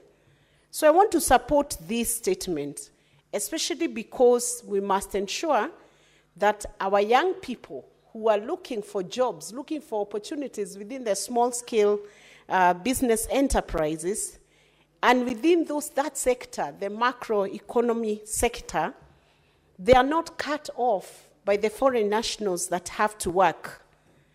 So I support this statement that the minister or the cabinet secretary should come and account to the House on the number of foreign nationals who could be working within Kenya and the existing labor and immigration policies that need to be implemented, and that data should now be considered with the Kenyans who are working abroad to see whether we are getting complementarity in terms of application of the immigration laws and policies. So, Honorable Speaker, I support this, and I also support that every foreigner who's working in Kenya must definitely do so when they are licensed within the special sectors that they should be working in, and that even the taxation is able to net the benefit that they are receiving from the Kenyan economy goes back to equally support the infrastructure within which they are trading. What is the taxation regime that is being applied to the foreign nationals when they are earning in Kenya? And are they keeping to the labor laws? Or are they using the visitor's visa to work, gainfully earn money from Kenya, and go back to the other countries without maybe even paying the taxes that are required to be paid within Kenya? So I support this, and I hope that once this token audit is taken by the CS and a report is presented to this House by the committee, the Standing Committee on National Security, Defense, and Foreign Relations, I would also have hoped that the Standing Committee on Trade is involved in this matter. Once this report is brought to Parliament or to Senate, then we'll be able to tell whether we have extinguished opportunities that should be due to the young people in Kenya, or whether the foreign nationals are working within the framework that is provided within the Republic of Kenya. Thank you, Honorable Speaker. Senator Andrew Mtata. Thank you, Mr. Speaker, sir, for the opportunity. I'll begin by commenting on the statement regarding the vaccination or the much hyped vaccination of animals. Clearly, we're dealing with something that was not ordinary and normal. Vaccination of animals has not been a new thing in this country. Animals are vaccinated and are usually handled by departments. But a nationwide one-time vaccination of animals has never happened in this country unless where we have got quarantines. And the quarantines are not new. Towns like Karatina are corruptions of the word quarantine, because they used to be major quarantine centers. And so, when we came up in this particular state, I would like the statement to really get out of where we are being persuaded to go, and tell us what was the emergency that required the head of state to personally take up and run with this particular vaccination program. What were the intentions? What were the expected outcomes? Because it was totally out of the ordinary. We shall have periodic vaccinations when there are outbreaks of diseases and what have you. But I cannot recollect a day when there was vaccination driven from State House. So that vaccination from State House is the elephant in the room, not just the question that we are whether or not animals will be vaccinated. Even today, animals are being vaccinated. I also would like to support the observations by Senator Olekina that we've got very many fake products on the markets. I don't know how the standardization or the inspection of these products are done, but there are many fake products and many farmers have fallen victim to buying these products and administering to their animals, and they don't get the desired results. Associated with that is the cost of vaccination. Vaccinations have become very expensive, and ordinary farmers, most ordinary farmers cannot afford them. You even found when you have got the county governments, you'll find that county government officials who are employed to serve the public, at times those veterinary officers turn around and charge for their services. Some tell you we have gotten this, we have gotten that. On our own, so we are charging a fee. So we would like to also those kind of things to be looked into, and we be told why would a government employee, during office hours, performing the duties they are employed to perform, add a fee of consideration to the services they are giving. The other thing is qualification of veterinary officers. I had an incident personally where I lost more than 100 goats over a period of about 1 month, depending on veterinary officers in Busia trying to come and intervene, until somebody said, why don't you try somebody, and then they get given all manner of theories what could be happening. They ended up saying it was the climate, that was the climate change was affecting the goats. Now, when I went to Kari Naivasha, I called Kari Naivasha and they told me, can you give us a picture of one of the animals? Just send us a picture by WhatsApp. And when I sent a picture, this fellow said, oh, this is the problem and we must intervene immediately. And they sent somebody from Naivasha to my farm, and in no time, that problem was contained. So what makes me wonder is what kind of veterinary officers do we have in Busia, who of 1 month could not resolve a simple viral infection that required a kind of intervention. So other than fake vaccines, we have fake veterinary officers who are purporting to be doing extension work or helping farmers here and there. So the committee may also want to look at the criteria of employing people to serve in county governments in this very, very critical area. And related to that, the veterinary officers, in terms of animal diseases, we have got the meat inspection officers, an area that is largely neglected, but one that is extremely important, given the current trend whereby you have got transfer of diseases across species from animals to human beings, we need to look at the question of the remuneration, training, and other aspects of equipping meat inspectors to be able to do scientific work when they go out to inspect the meat our people eat. So there are many areas within the animal industry that will go along with because vaccines are about diseases in the industry that need to be looked into. There's a statement on the sheep and SHA. I would have loved to contribute to it, but unfortunately I'm litigating it in court. And I've noticed that a lot of the issues raised here are before court, and maybe the Secretariat might want to guide the committee on how to deal with it, given that some of those issues are being litigated in court. But that being as it is, it's an extremely important case that needs to be looked into about the cost of this platform, and especially in light of the confirmation, I don't say the finding, the confirmation by the Auditor General of things many Kenyans have been saying and complaining about, and of the government not raising a finger. And I would like them to go about, there are 3 funds under the SHA. There's only one fund which is being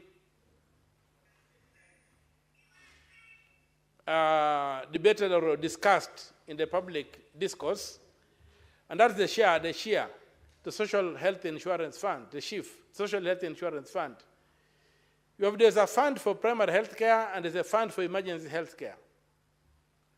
These 2 funds, in the construction of the Act, you don't see how they are being fed, where they are getting their money. And it's like designed that the money will come from the consolidated fund. Now, when you look at Article 206 of the Constitution, you'll find that all money raised by government is supposed to be deposited in the consolidated fund, except where Parliament excludes that money to go into special funds. So I would like the committee to look into that issue and tell this House, when that act was made by Parliament, and we created a fund, who is not being resourced? The chief, as we are debating and fighting it and whatever, it's designed that it will be funded from premiums, which people will pay. That's okay for setting up a fund in terms of the law. But the 2 other funds do not have a mechanism of feeding them or resourcing them. So where will that money come from? It cannot come from the consolidated fund because Article 2, Clause 6 is an absolute bar. It says where Parliament sets up a fund, it must also set up a mechanism. Parliament can set up a fund to exclude money from going into the consolidated fund. It does not say that Parliament will set up a fund to draw money from the consolidated fund. And yet, under the SHA arrangement, we have 2 funds designed to get money from the consolidated fund. What is the what informs that kind of disregard for the Constitution? And if you go further and look at the Public Finance Management Act, go further and look at the Public Finance Management regulations, you find that they underscore that word that if a fund is set up, it must be resourced by the legislature. The Parliament must say where the money will come from. So as the committee looks at this particular issue of SHIF, rather the SHA, not SHIF. SHIF is just one of the funds. SHA is the act. You have the Social Health Authority Act, which is the umbrella law. You have the Social Health Act, which also creates Social Health Authority, under which the Social Health Insurance Fund is created as one of the 3 funds. And in this particular case, I'm trying to help, I want the committee to focus on these 2 other funds that are lying there, that are hidden in the law, and that are designed to get money from the consolidated fund. How that will be done, I don't know. And I hope it will not be considered that they are what which are anticipated under Article 223 of the Constitution, where we have got unforeseen circumstances, where then a supplementary budget can be made to provide money to unforeseen circumstances. I hope those two funds are not placed there as unforeseen circumstances that will be used to draw money from the consolidated fund. The question of transport, the statement by Professor Ogenda, Port Victoria, not Port Victoria, in Kisumu, the Kisumu port. I'm sorry to have used the word Port Victoria because, you know, Busia has got a lake and Port Victoria was in Busia, not in Kisumu. So I'm a bit confused there, but Professor raises a very important point. In terms of the Kenyan economy as a transit economy, our economy is largely a transit economy. If you look at what we call the economy of Kenya today, is where the Uganda Railway passed. The railway passed from Mombasa going to Uganda. That's why we have what you call the Kenyan economy today. So that corridor is very important. When you look at the traffic on that road, on our roads, the most common vehicle is the trailer, carrying goods into the hinterland or carrying empty containers from the hinterland back to the coast. Kenya's place of advantage is being challenged by the emergence of Tanzania, the ports in Tanzania. We should also wake up and look at the fact that the Tanzanian territory is largely flat and is easier to transport across. But the Kenyan territory is a bit steep. You have to cross the Rift Valley, you have to go, and when you go to the Ugandan side, it becomes a bit steep. So we need to look at how do we expand our infrastructure. The standard gauge railway, the meter gauge railway, and the roads. We should not neglect the roads. We should have a deliberate move to dual the road from Mombasa to Nairobi to Nakuru, and then branching off to Kisumu and to Eldoret, then to Busia from Kisumu, and to Malaba from Eldoret, so that we can preserve our comparative advantage over. Senator Mtata, due to time, I would have to ask you to conclude so that we can give the other two senators who want to speak on the statements. I'm well guided. An opportunity, thank you. Thank you, Mr. Speaker. So that by dualing these roads, we continue giving, we invest in efficiency to be able to compete with the natural terrain that Tanzania has. We have got this other road that goes through Namanga. If you look at the Kenyan side, the road funded by the same funder, the Tanzanian side, the road is wider, the road is smoother, the road has got no potholes. On the Kenyan side, the road is already breaking up, the road is narrower. Who cast us? Why are we having this? So let us invest in this infrastructure, knowing that our country cannot even produce enough food. We provide on the service industry. We must also go back and focus on the LAPSET, open up the northern corridor so that we can have another artery of business from Lamu, going all the way and opening up those sides of Somalia.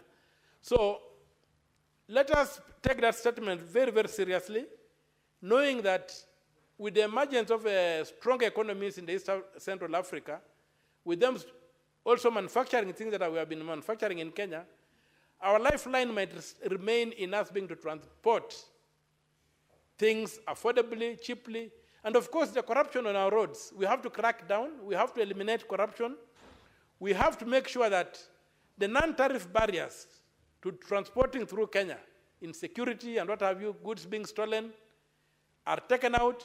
The government should promote the establishment of proper garages along the corridors so that when trucks fall down, they're able to be serviced. And in Busia, there's a big piece of land in a place called Elechom, behind, just transversing the border, it's about 300 acres. The government should consider putting up a trailer city on that piece of land so that we don't have congestion on our sides. Trucks can drive without non-stop, they get there, then all the procurement can be done, and they simply cross over to Uganda instead of having our roads cluttered with congestion and what have you. Thank you, Mr. Speaker. With those few remarks, I support the motions I've commented on. Senator Hezena.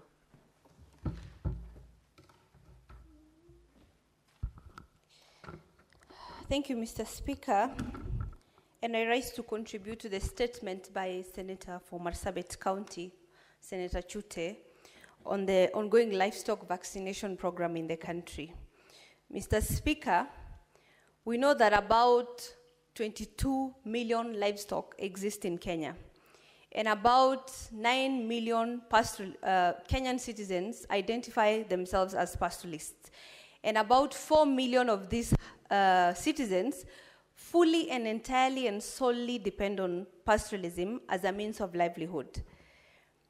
And therefore, when we talk about mass livestock vaccination, without making it clear on what diseases, specific diseases, we are vaccinating our livestock against, that directly endangers the existence of this pastoralist.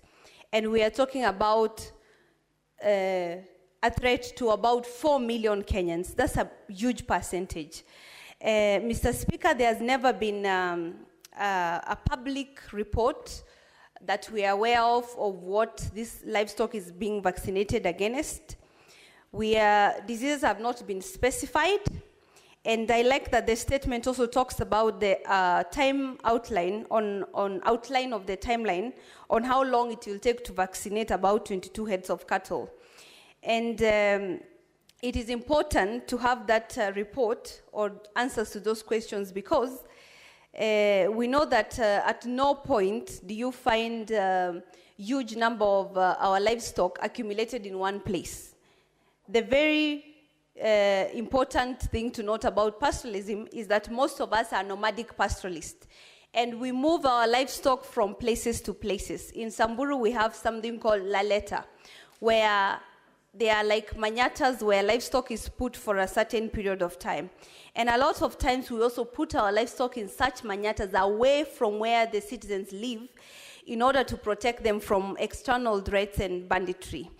It is important also to tell us whether there was sufficient public participation done in these pastoralist counties, and if our people are aware that the vaccination is going to be conducted, and also the importance of why these cows must be vaccinated, and also a clear outline on other issues. If at all there are no diseases affecting these livestock, and why, because I have had informations flying about that they are being vaccinated to increase their output and the quantity or kilograms of beef that is going to be produced by this livestock. How are people going to directly benefit from the proceeds of selling this beef? Because we know that a lot of this beef is taken to Kenya Meat Commission. What is the commission doing to directly benefit our people from the increased beef output that is going to happen? Secondly, if we have foreign players, be it sponsors or partners or shareholders in this whole process, what is their main interest? And is this program targeting a special breed or hybrid of livestock, or is it also targeting our local breeds like the Boran cow, which most of our people keep up in the north?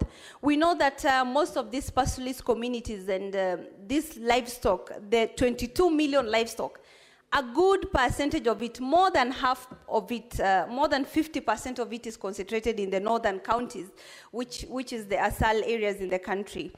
It is also important to note, Mr. Speaker, that most of our people being illiterate, they need to be sufficient time for public participation among these communities, and leadership need to be involved. We need to know. That is why these questions are very valid and they come in timely. I support, Mr. Speaker. Thank you. Senator Daniel Manzo. Thank you, Mr. Speaker. Let me start where Senator Zena ends. For a long time, and Kenya has a history, we've never had such an operation as a massive vaccination to animals. For vaccination to be, you must be controlling a certain identified disease, an outbreak. Just like for human beings, COVID-19 did happen. And therefore, you can't just wake up and vaccinate human beings or vaccinate animals without, a scientific advice. And for that matter, Mr. Speaker, there has been an outcry and many farmers did not cooperate. You can also not vaccinate by force, that you force every farmer. You persuade, you give reasons, and again also the professional bodies must completely advise, and therefore I do support that statement. And on the matter of SHA, the request by Senator Kavindo, Senator for Machakos, Mr. Speaker, this SHA and SHIF issues, and previously we had NHIF, has brought a lot of issues, and all that complaints cannot be for no reason. Mr. Speaker, there are issues as to private individuals running public money. There are issues of tendering processes, of which there is a law which controls that in this country. There is an issue of a consortium awarded and the cost of the award. And also, when you compare what happens to NHIF, we want to say that the thieves of NHIF are known. The criminals in NHIF are known.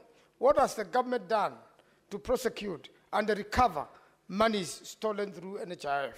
The reason the government has done nothing is because the people who did that were friendly to the government, and some of them are also now in SHA and SHIF. And therefore, it is a problem if the current government is totally unable to sort out.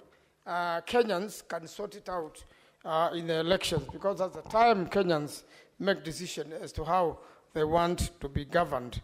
There are issues of signatories to the account and the contract agreement explaining why there is transfer of funds to an escrow account on a daily or weekly basis. You know, money is raised from the public and it is sent away outside the country. And again also, in the contract agreement, Kenya shillings 7 billion set aside for training. Who are you supporting? Who are you training? How did you make that assessment that you need 7 billion to train? What are you training for? Because the staff who used to operate NHIF are the same staff employed. Have you employed new members of staff? And therefore, the whole matter is very controversial. And there's a need for the minister or the cabinet secretary in charge of health to come and highlight all these things to the public so that public can stop suffering. We as members are paid 33,000 every month to go and assist our constituents. We still have to go to our pockets to get people released from the hospitals. And therefore, the matter of SHA and SHIP should be sorted out the fastest time possible. And Mr. Speaker, although I do not have a PhD in matters relating to animal husbandry, it is important that Kenyans be explained properly, simple concepts, so that they can do a buy-in and there be public participation before we do massive vaccination to animals. I thank you, Mr. Speaker. Next order.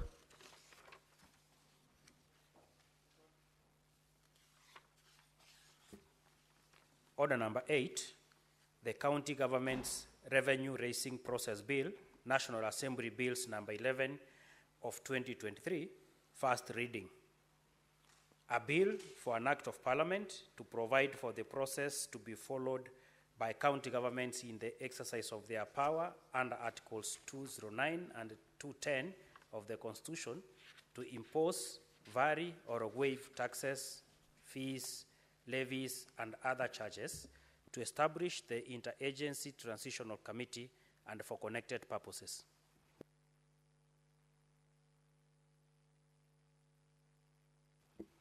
Order number 9, the Business Laws Amendment Bill, Senate Bills number 51 of 2024, first reading.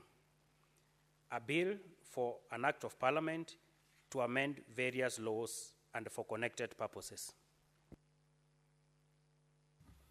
Next order.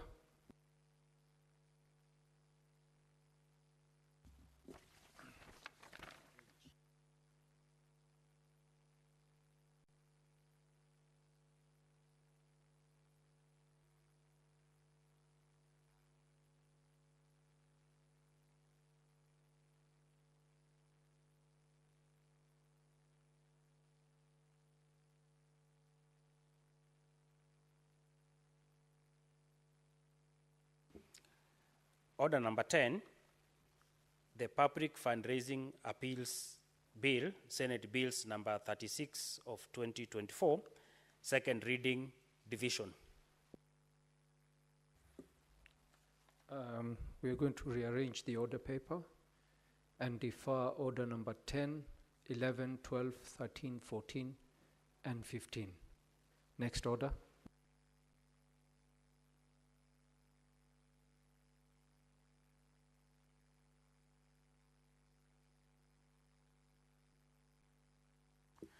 Order number 16, motion, consideration of the report of the Standing Committee on Finance and Budget on the 2025 budget policy statement. Resumption of debate.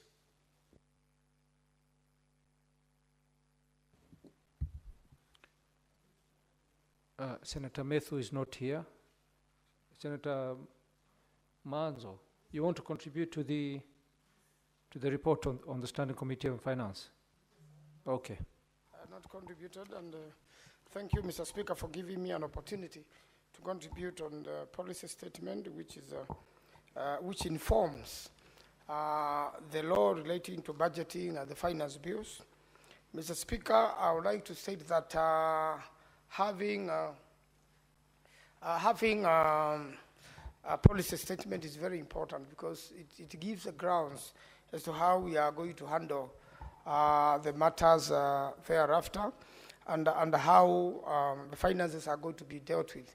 The Senate mainly deals with what is going to be devolved, Mr. Speaker, and I want to state that devolution has gone through a lot of challenges. Although the monies going to the counties have been reported not absorbed as quickly as it should be, Mr. Speaker, some of the challenges need to be noted as to why governors are not absorbing all the monies in good time. Is it procurement challenges, or what challenges they go through? We expect the monies which have given the governors, which is not even a lot of money, which should actually be increased, has not been absorbed quickly, and yet when you go to the counties, you can see undone roads, you can see water systems which are still not been connected. Definitely there is a lot of work to be done by the counties which has not been noted at the grassroots level. Therefore, it is important that when we make this statement, policy statement, and go on to implement the finance bill, and go on to do the division of revenue bill, we make sure that counties have good money, and we make sure also the monies are spent as a Senate and spent well. One of the biggest challenges has been corruption, skilled procurements, and again also serious pending bills at the counties and the national level. When you hold money from businessmen and women at the national level and the county level, then the economy stops circulating, and therefore it is important to clear all the pending bills, the ones which have been verified, both the national government and the county government, so that money can be in circulation and these businessmen can be motivated to do more work for the people of Kenya. I thank you, Mr. Speaker. I support. Senator Danson Mungatana. Mr. Speaker, I want to thank you for giving me the opportunity to make my contribution on the report of the Senate Finance Committee on the budget policy statement. Mr. Speaker, many years ago, when we used to be in the National Assembly, we never had opportunity to interrogate the priorities of government. But the new Public Finance Management Act, which came after we left the other house, has made it clear under Section 35 that a budget policy statement must be brought before the actual estimates are brought. And when this budget policy statement comes, it outlines the priorities that the government or the administration that is in power is supposed to set up, and what we should roughly expect when the actual estimates come with the details of how monies are supposed to be raised and how monies are supposed to be spent. Mr. Speaker, I did not want to be long, but I wanted to mention two things that are not reflected in this budgetary policy statement. And Mr. Speaker, the budget policy statement estimates that there will be a growth of revenue by about 10%. So that, Mr. Speaker, ordinary revenue is supposed to raise by about 259 billion, which is about 10% of what was raised last year. The surprising thing, Mr. Speaker, is that there is no correspondent growth in the allocation that is supposed to go to county governments.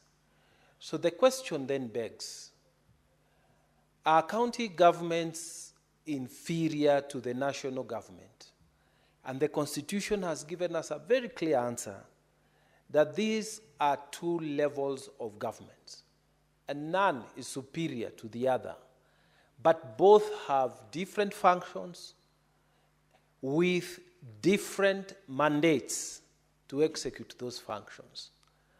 Mr. Speaker, we have said many times here that the National Treasury seems to be working only for the national government. Because surely if ordinary revenue is rising by 10%, the logical thing is that county governments then should expect a 10% increment. That should be the projection. That should be the allocation. But that is not what is reflected in this budget policy statement. Mr. Speaker, that's why I have argued, and I think we need to really push this, that we should have two separate treasuries. When money is collected, it should be split automatically. The percentage that is going to counties must go there, and the percentage that is going to the national government must go there. But this budget policy statement is only serving the purpose of the national treasury. So, Mr. Speaker, I think we need to interrogate this and ask ourselves, is this budget policy statement actually also helping or recognizing that county governments also need an equivalent amount in terms of projected increment of ordinary revenue? So, Mr. Speaker, I suggest that this bit be looked at afresh. Our mandate as senators is to fight for these county governments, because we have come from a history where the first president of this republic, when he wanted to finish up with Majimbo governments, which were an equivalent of the counties that we have now, what he did was to first of all deal with the Senate, finish up with it by making it come together with the National Assembly. And when they absorbed this, there were no noises going, fighting for resources for the Majimbo governments. Then, Mr. Speaker, the Majimbo governments died a natural death. If that hadn't happened, Mr. Speaker, if that had not occurred those more than 50 years ago, then, Mr. Speaker, we would not be talking of only one trunk road in the entire Tana River County. We would not be talking of segregation in terms of development for the Asal regions, because we would have had our own Majimbo, senators would have been fighting for our own resources, and maybe would be having as good schools as they are in other regions, as a better road network as they are in other regions, title deeds being as available in those our areas as they are in other regions. Because, Mr. Speaker, the segregation and the discrimination that these regions have suffered is because of that decision at that time. So, Mr. Speaker, we want to be very clear that this budget policy statement seems to be favoring only the national government. So if there's 10% increment, the correct thing to do is to also state it very clearly that there will be at least in the minimum an expected 10% increment to the counties. And Mr. Speaker, the other second thing I wanted to focus on is that in December 2024, the Intergovernmental Relations Technical Committee identified and delineated and transferred several functions to the county governments. However, the budget policy statement of 2025 that we are debating now does not give any framework for allocating and transferring resources to those functions that were allocated or transferred to county governments. So again, Mr. Speaker, you can see that this budget policy statement is not reflective of the interests of the counties. The thinking in the Treasury, Mr. Speaker, is still only serving the national government.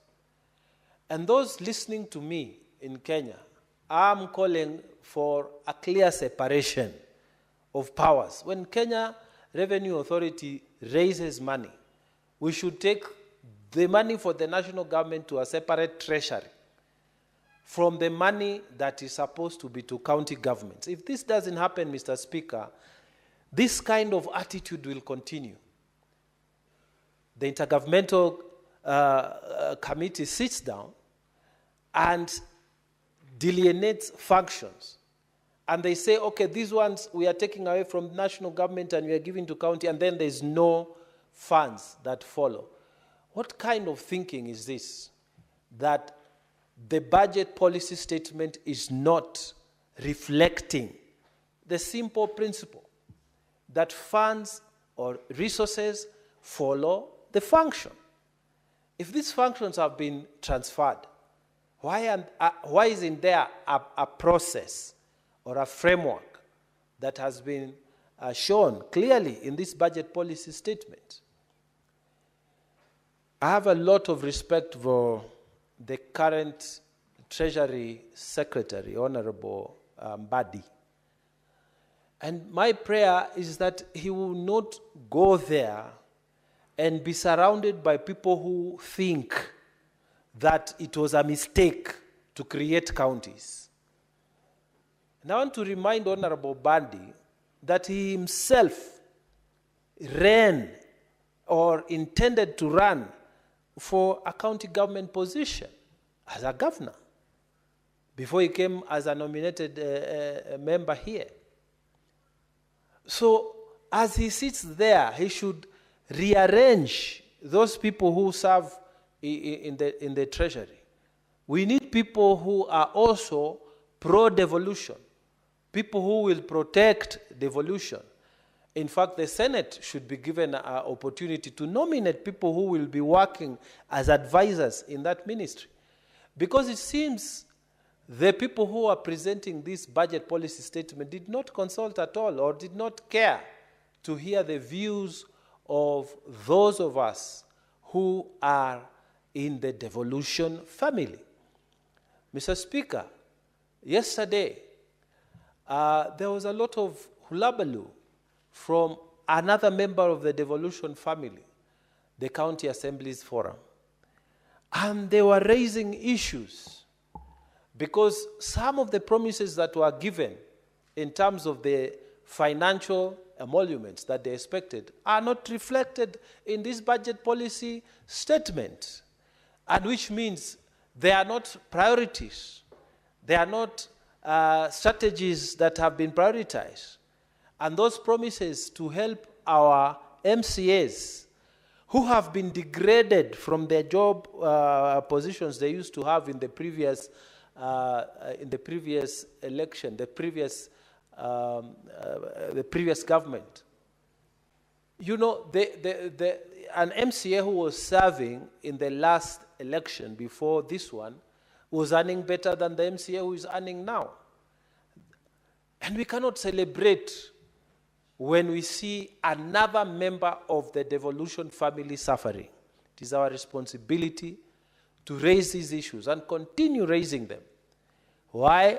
Because when you look at that treasury, Mr. Speaker, that treasury is not friendly to devolution. That treasury thinks that our county assembly forum should not be given any more money.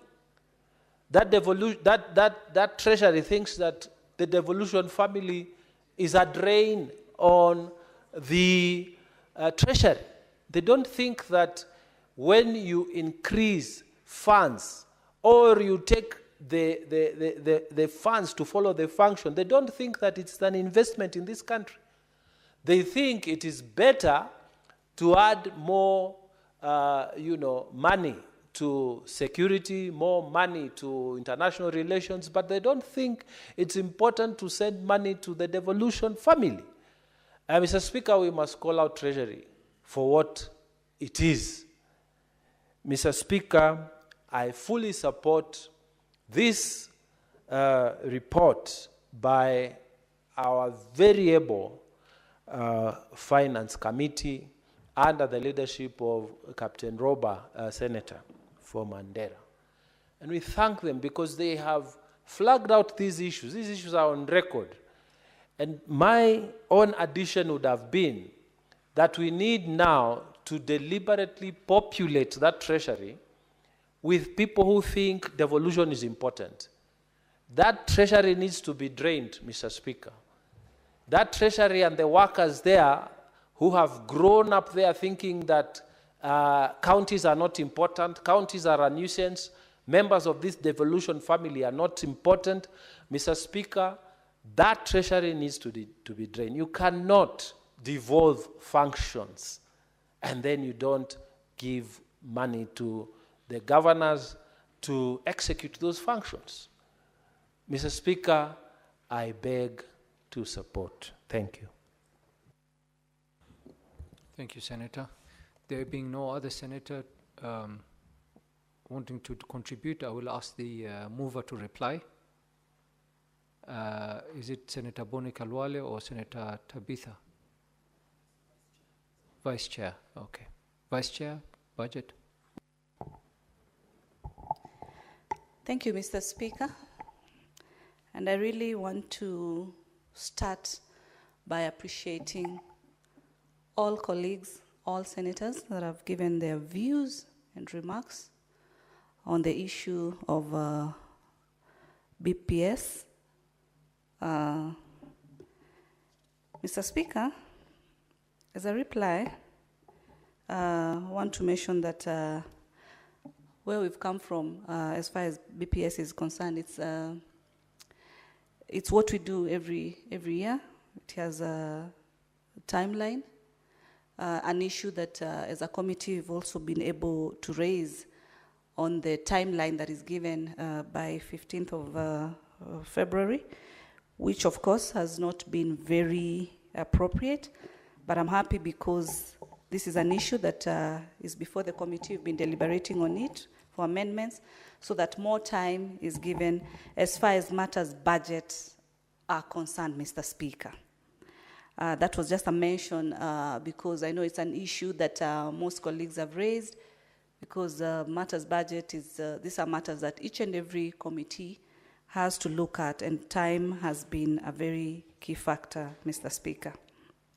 Mr. Speaker, PBS being a government policy document which sets out the broad strategies and priorities and also policies and goals which guides the national government and the county governments as far as preparation of budgets are concerned. And this is a very important process at all levels, both national and county government, and also as parliament. It's a mandate that we really undertake. It contains the assessment of the current state of the economy, Mr. Speaker, including the macro forecast as well as the priorities of the government, current pillars, growth and strategy directions, the financial outlook, which also concerns government revenues, expenditures, borrowing for the next financial year and over the medium term.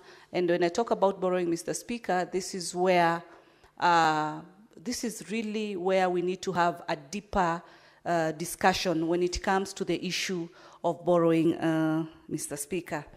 Today, Mr. Speaker, when we also had the CS for finance and we touched on the issues of this particular borrowing, you realize even as we support counties and during this budget process, these funds that we budget, some of the monies also come from what has been borrowed. The loans that bring about the issue of both domestic borrowing and external borrowing, Mr. Speaker. So it's a matter that we need to be privy of, because then that borrowing plays a very big role as far as these budgets are concerned, Mr. Speaker. And that's why as a committee, we emphasize on the timelines for the system that is supposed to maximize on the on-source revenue collection by the county governments, as much as we support county increments, but also we should be able to push for more on-source revenue at the county levels. The proposed expenditure limits for the national government includes those for parliament and the judiciary, and the indicative transfers of county governments, as I've earlier said, that is through the division of revenue.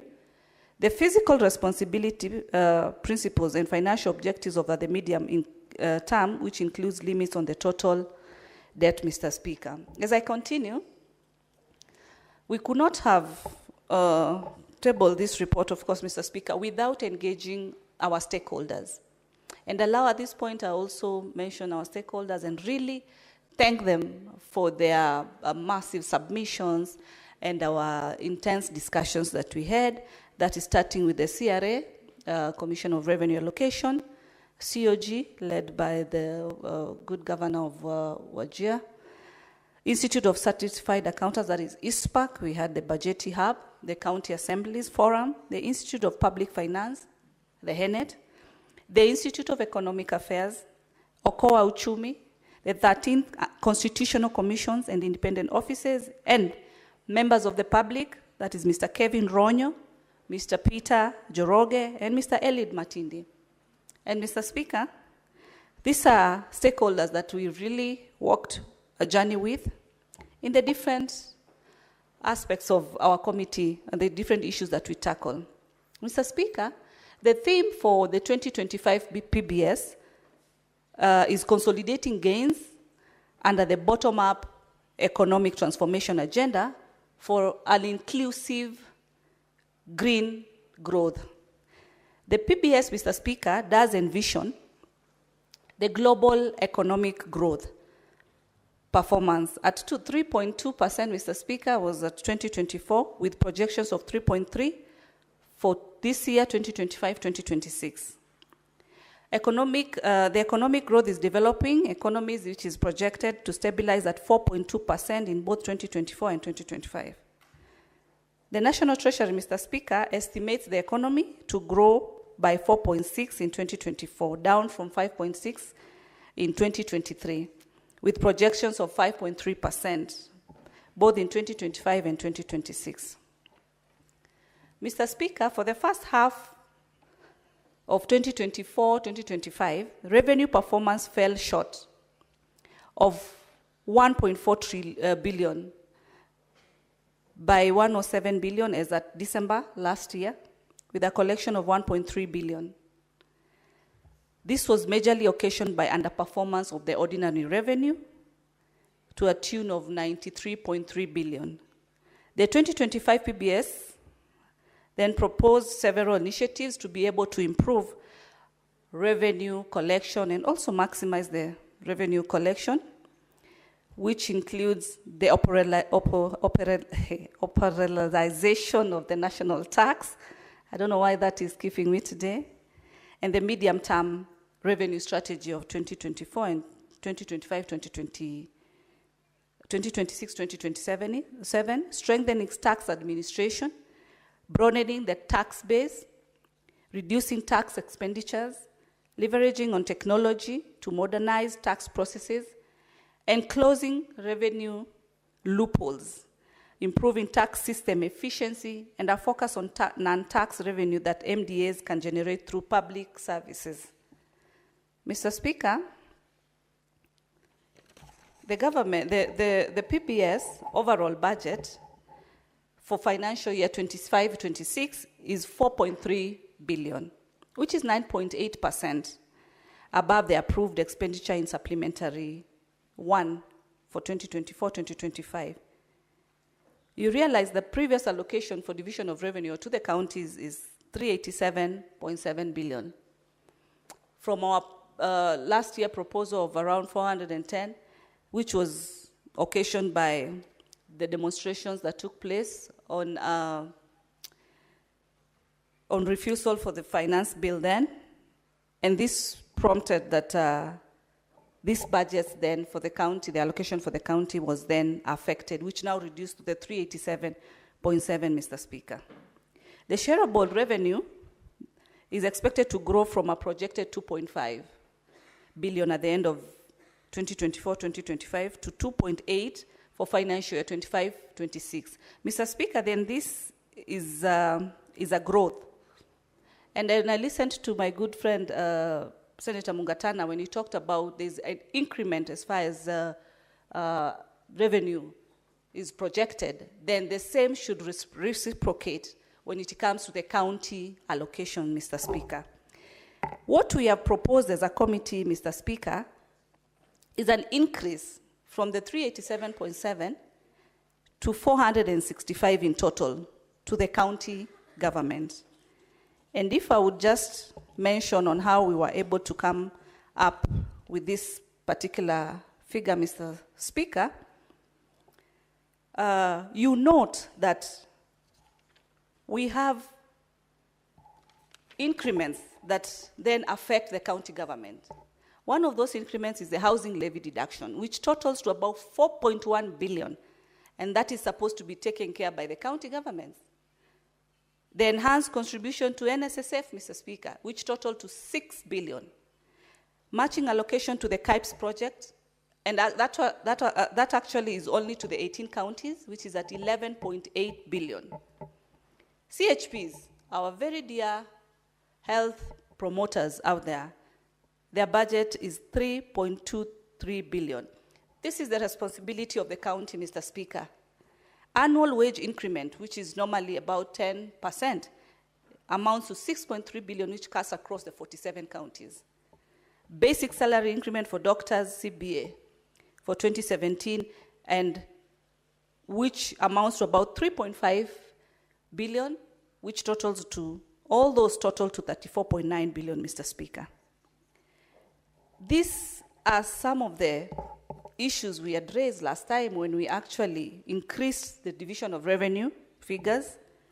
And now with the sums that I've just read out, they justify the increment to go up to 365 billion. It is further expected, Mr. Speaker, also, sharing of the equitable share among counties for the next financial year shall be using the proposed fourth formula basis, which I know is a very critical issue that we very highly participate, and in full recognition of the physical impacts of the new formula from previous years, the committee has provided for an additional 14 billion to cushion all countries from the transitional effects of the new basis. So this 14 billion, including the 34.9 billion, including the previous amount of the 387 allocation 0.7, will be able to give us the 467, Mr. Speaker. Mr. Speaker, in our recommendations as a committee, we recommended that the county equitable share for this financial year should be the 465. The national government equitable share should be 2.3. Equalization fund, Mr. Speaker, this is a fund that as a committee we've gone further and really asked that the Treasury allocates or disburse the remaining 10 billion. This money actually does not increase, Mr. Speaker. It's money that was allocated, some has been disbursed, and the other money, the other balance is actually just pending. These are issues that can come to closure when the Treasury will allocate these particular budgets, so that the main focus of what the equalization fund was to achieve, then we'll be able to achieve, because it was really to touch on critical issues, one of them being health, Mr. Speaker. And we know the issues of health, the way they are so sensitive. So equalization fund 10 billion is what we proposed as a committee, so that we can be able to see that the fund meets its goals. Additional allocation to counties, 69.8 billion, Mr. Speaker. Mr. Speaker, last year, when I sat in the mediation committee on county additional allocations, we were not able to conclude because of the timelines. And Mr. Speaker, one critical issue that brought about forth and back, and I want to mention to Senator Mungatana, I heard him talk about the CS Treasury. CS Treasury, when he appeared before our committee today, was able to categorically state that he is not happy with the wrangles that are there between the National Assembly and the county governments, Mr. Speaker. Because as Senate, we fully support the county governments as far as the issue of RMLF is concerned. Today, even as we speak, the bill for county additional allocation that has been proposed by the National Assembly has scrapped off RMLF completely. Our bill on our side, we have not scrapped off, because these roads also are belong to the counties, and counties need to improve these particular roads. There's nothing wrong with them having their funds. The funds for county headquarters have also been scrapped off by that bill, but of course, for where we sit as a committee, we understand the need for counties to be able to come to a closure as far as those issues are concerned for the county. There's 5 county headquarters. So you find there's forth and back. I agree that we should also be part of the budget process as a house. This should not just be the responsibility of the National Assembly alone. And that is why, Mr. Speaker, we end up having forth and back. Forth and back. And then who suffers? The mwananchi suffers. There's the saying in Swahili, wakati fahari wawili wanapigana nyasi ndio inaumia, Mr. Speaker. I hope I've said it correctly. And it is a high time that when it comes to these budgetary issues, the funds for the devolved functions should just be left for devolved functions. We had to query a whopping 29 billion, Mr. Speaker, on the health sector that has been transferred to the Ministry of Health directly, and these are functions for the county government. Improvement of different facilities, Mr. Speaker. These are monies that we should be able to see being budgeted for all the staff, all the medical staff. The legacy that should be left for the Ministry of Health when it comes to matters of health should not be the beautiful buildings which are well painted, well structured. It should be the personnel. What is the point of getting into a very smart, well-equipped hospital, you know? And I wonder who knows when they'll be sick. Who knows when they'll need to get to hospital. Who knows? Is there a calendar? Is there a date? Is there, a specific timeline? No one knows. The most important theme, in this budgeting, we should be able to see that the personnel, the staff, are supported by their remunerations being paid and being paid on time. The issues of us seeing doctors, health workers, each and every week they're on strike. And up and including today, Mr. Speaker, they still approach the gates of Parliament. How can we be discussing billions? Billions. Yet the medical staff remunerations are still due or are still pending. Gratuity issues that you look at how much budget is needed. Where I sit today also in the health committee, we were looking at how much is needed to pay the UHC workers. And remember, these workers were the ones who are on the front line during the time of COVID, when you and me were told to lock ourselves in the house, keep distance, to be safe. But they were bold enough to be on the front line, to be able to stand for this country, Mr. Speaker. And the budget that is needed to meet what they keep on carrying placards every day is just about 4 billion, Mr. Speaker. It's about just 4 billion.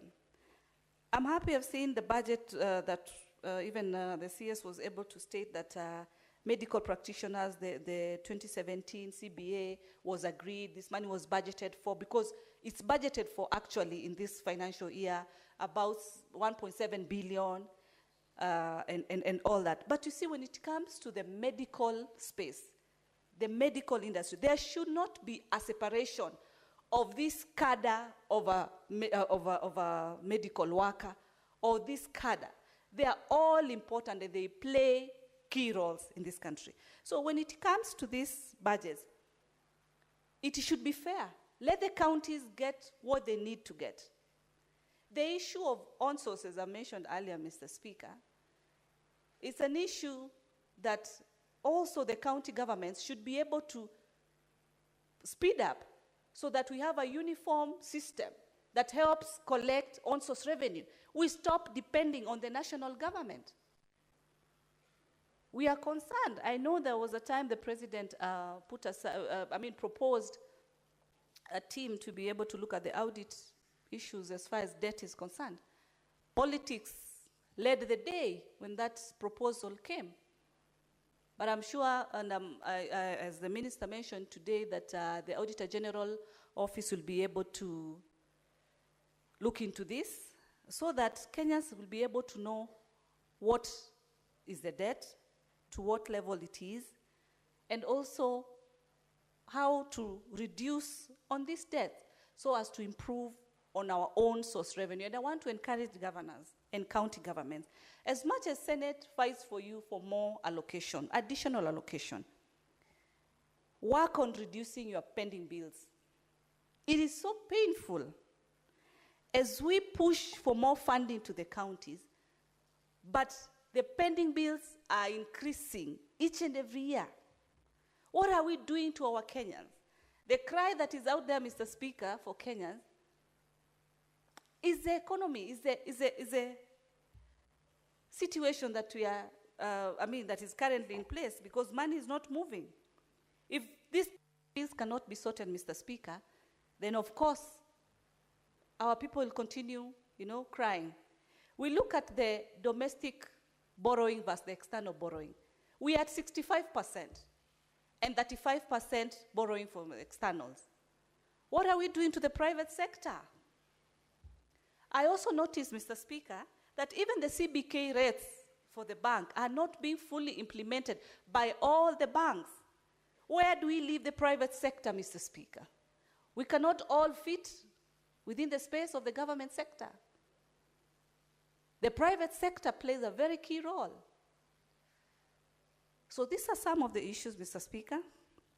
And all said, I really want to appreciate my committee members, led by my very good chair, Captain Ali Roba, Senior Boni Halwale, Doctor, Senator Faki, Senator Shakila, Senator SC, Mariam, and Senator Onyonka, because these are issues that we've deliberated very highly as a committee.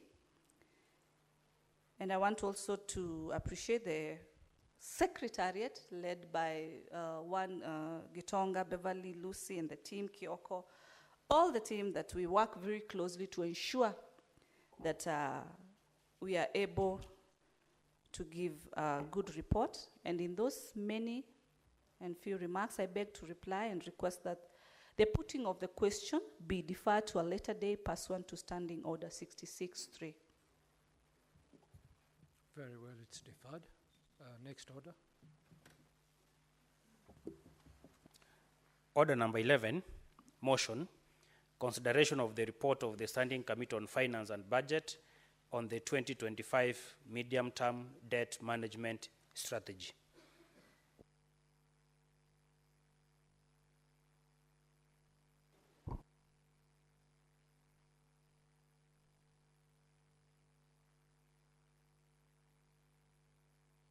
Senator Boni Kalwale.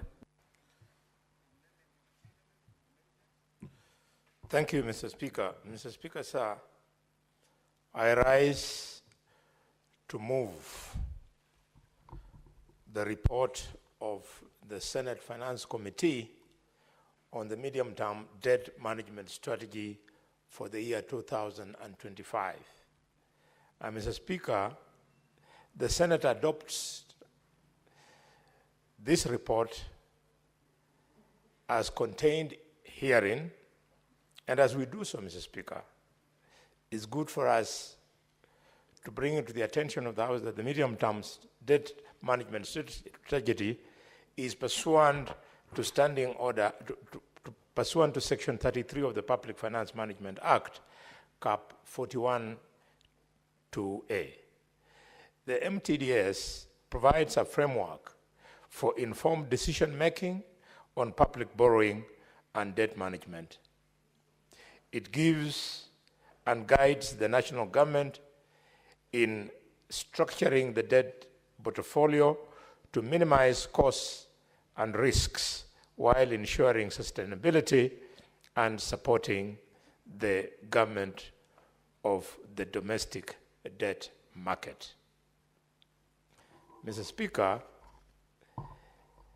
the MTDS was tabled in Parliament on 13th of February 2025 and subsequently committed to the Standing Committee on Finance and Budget for consideration. Its submission aligns with Section 331 of the Public Finance Act 2012, which mandates the Cabinet Secretary responsible for finance to submit to Parliament a statement outlining the national government's debt management strategy. It provides information on the following key elements.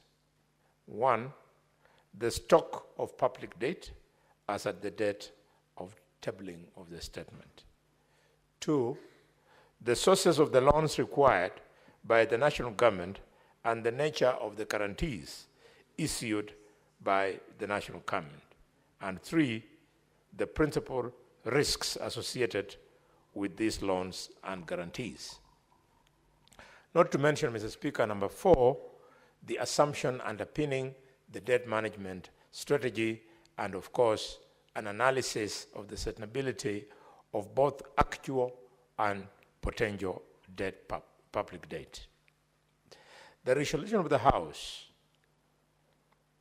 on the report of the medium-term debt management strategy shall serve as a foundation for determining the appropriate limits on proposed domestic and external borrowing.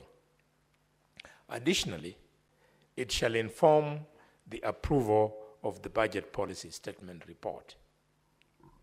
Mr. Speaker, the 2025 MTDS outlines the following strategy. A gross financing ratio of 25 to 75 for external and domestic borrowing respectively, and 2, a net financing strategy of 35 to 65 for external and domestic finance respectively. Mr. Speaker, this underscores the continued reliance on domestic market as the primary source of financing for fiscal deficits over the medium term.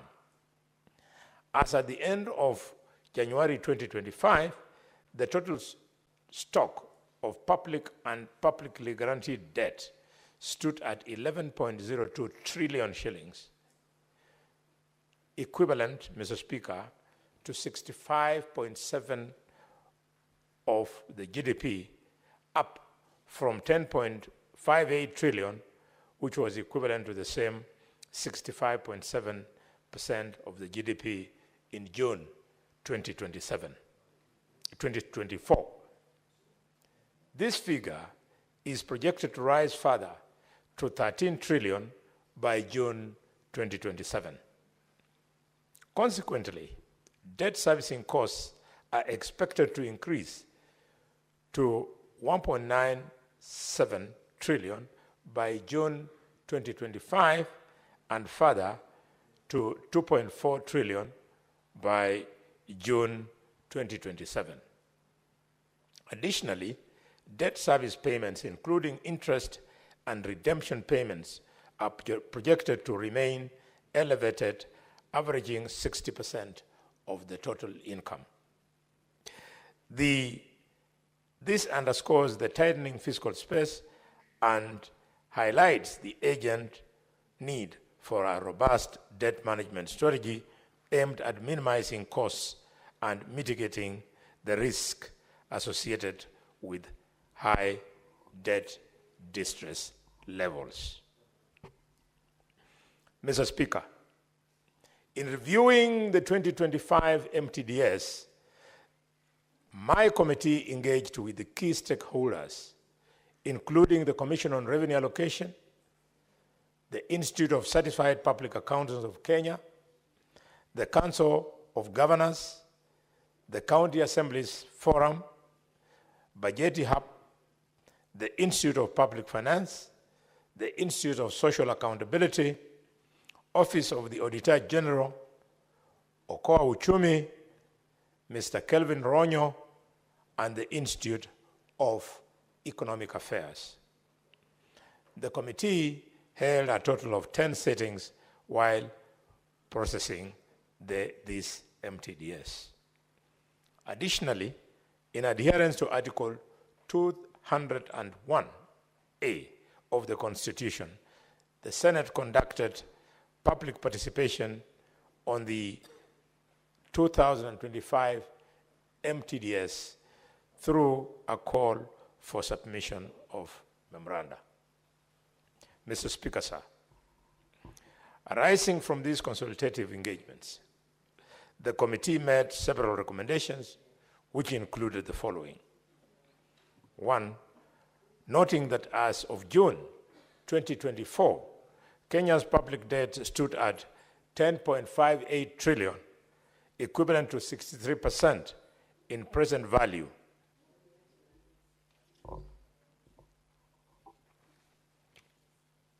Terms exceeding Public Finance Management Act frameworks of PV to GDP ratio of 55% by 8% points, the National Treasury should submit quarterly reports to Parliament detailing the progress made towards compliance with the set threshold as contained in the Public Finance Management Act. 2, that the National Treasury, Central Bank of Kenya, and Controller Budget should fully automate the withdrawal of debt service payments from the Consolidated Fund by 31st May 2025. And that additionally, an interagency report on the implementation status of these recommendations should be submitted to Parliament 15 days after the 31st of May 2025. 3, that to enhance financial controls, improve accuracy and timelines of public debt statistics, and strengthen decision-making for greater transparency and accountability, the National Treasury should integrate the public debt management system with integrated financial management system, IFMIS, by May 31st, 2025, and submit a report to Parliament within 15 days of implementation. 4, that to enhance transparency and accountability in anticipated increase in domestic borrowing, the National Treasury should within 60 days, 1, establish a working committee to develop criteria for assessing the effective utilization of borrowed funds by ministries, departments, and agencies, and establish the Registrar of Government Securities in accordance with Section 55 of the Public Management Finance Act. And that 2, it should ensure that the debt register records comprehensive details on the utilization of borrowed funds, including specific breakdown of projects financed through the proceeds of infrastructure bonds. E, that the National Treasury should establish a multi-agency committee comprising of representatives from the National Treasury, the Central Bank of Kenya, and the Control of Budget to review the public debt procurement process and, Madam Speaker, assess the utilization of borrowed funds. The committee should report to the Senate within 60 days. To mitigate the impact of high debt service costs, the National Treasury should ensure efficient resource utilization, prioritize investments in high-impact sectors, and enhance the timely implementation of projects and programs. Allow me, Madam Chair, Madam Speaker, to make a few remarks on the financial recommendations that we made as a committee. That the fiscal deficit target for the medium term is approved and set at 4.6% of the GDP for the financial year 2025-2026, and at 3.8% of the GDP for the financial year 2026-2027, and at 3.5% of the GDP for the financial year 2027-2028, in line with the fiscal consolidation path, and that the country's borrowing strategy is approved at 35% for the net external borrowing and 65% for the net domestic borrowing, as contained in the 2025 midterm debt management strategy. Finally, Madam Speaker, I'd like to appreciate stakeholders who appreciated our work and appeared before the committee or submitted memoranda on the 2025 MTDS, and I also appreciate members of the committee on finance and budget for their commitment and dedication to complete the task. I also wish to appreciate the Office of the Speaker and the Office of the Clerk for facilitating the committee in executing its mandate. Lastly, Madam Speaker, I request senators to approve the committee's report on this 2025 MTDS. And before I invite to be seconded, I want to appreciate the arrival of the leader of the youth in the Senate, the distinguished senator from Siaya, Dr. Oburu Dinga, aged 84 years old, welcome to this great meeting. And also, Mr. Speaker, Madam Speaker, I want to welcome back after a 2-week hiatus from the Senate, the leader of the majority. I don't know whether he was reading for a master's at Strathmore College or he was reading for a PhD. I encourage you, if you don't have a PhD, you quickly do so, because some of us who are properly educated, we have decided to profile those who don't have PhDs. Madam Speaker, I wish to invite the senator for Nairobi nominated, Senator Tabitha Maureen Mutinda, to second this. Thank you, Senator, but just hold on, Senator Tabitha. And I don't know whether you have now provided all of us who have not achieved the PhD. We hope not, but let me give a communication from the chair on visiting teachers and pupils from Golden Plains Academy, Kitengela in Kajiado County. Honorable Senators, I would like to acknowledge the presence in the public gallery this afternoon of visiting teachers and pupils from Golden Plains Academy, Kitengela in Kajiado County. The delegation comprises 8 teachers and 41 pupils who are in the Senate for a one-day academic exposition. Honorable Senators, in our usual tradition of receiving and welcoming to Parliament, visitors to Parliament, I extend a warm welcome to them, and on behalf of the Senate and on my own behalf, wish them a fruitful visit. I thank you. And I want to request the Majority Leader, who needs to do some work today, to welcome this school, together with Senator Tabitha, when you take up to support the motion.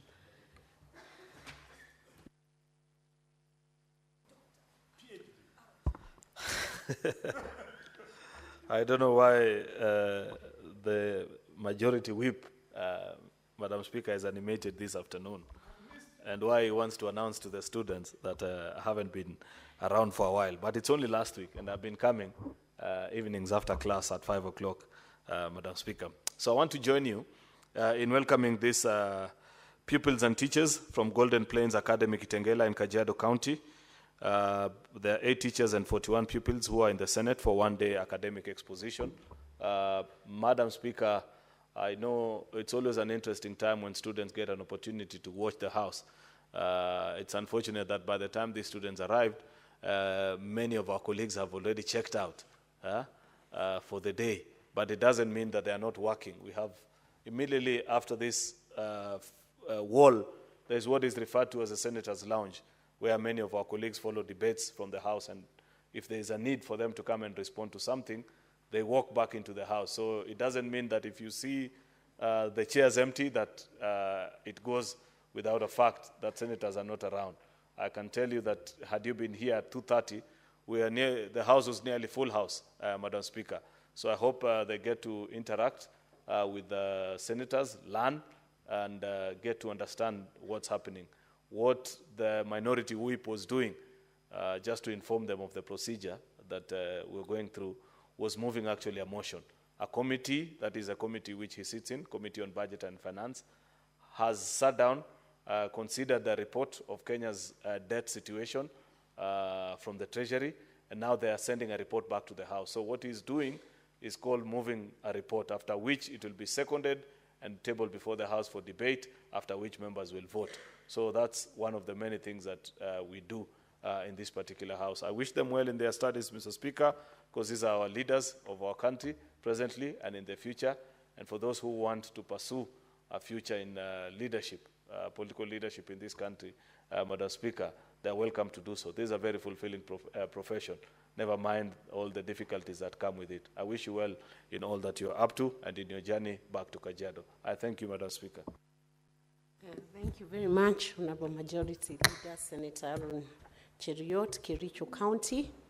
I want to also give another communication from the chair on visiting teachers and students from Diaine Girls Secondary School, Mokorene constituency in Nyeri County. Honorable Senators, I would like to acknowledge the presence in the public gallery this afternoon of visiting teachers and students from Diaine Girls Secondary School in Mokorene constituency in Nyeri County. The delegation comprises 2 teachers and 36 students who are in the Senate for a one-day academic exposition.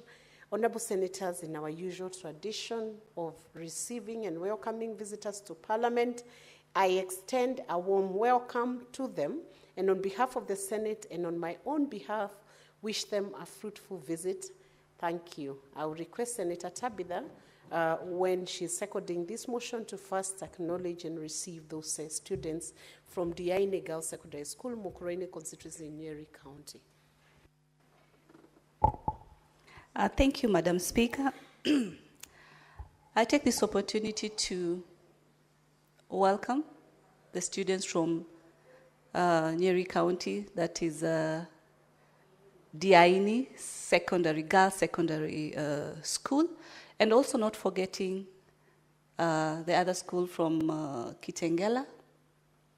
One thing that makes you all to be on that level of education is because you're all students.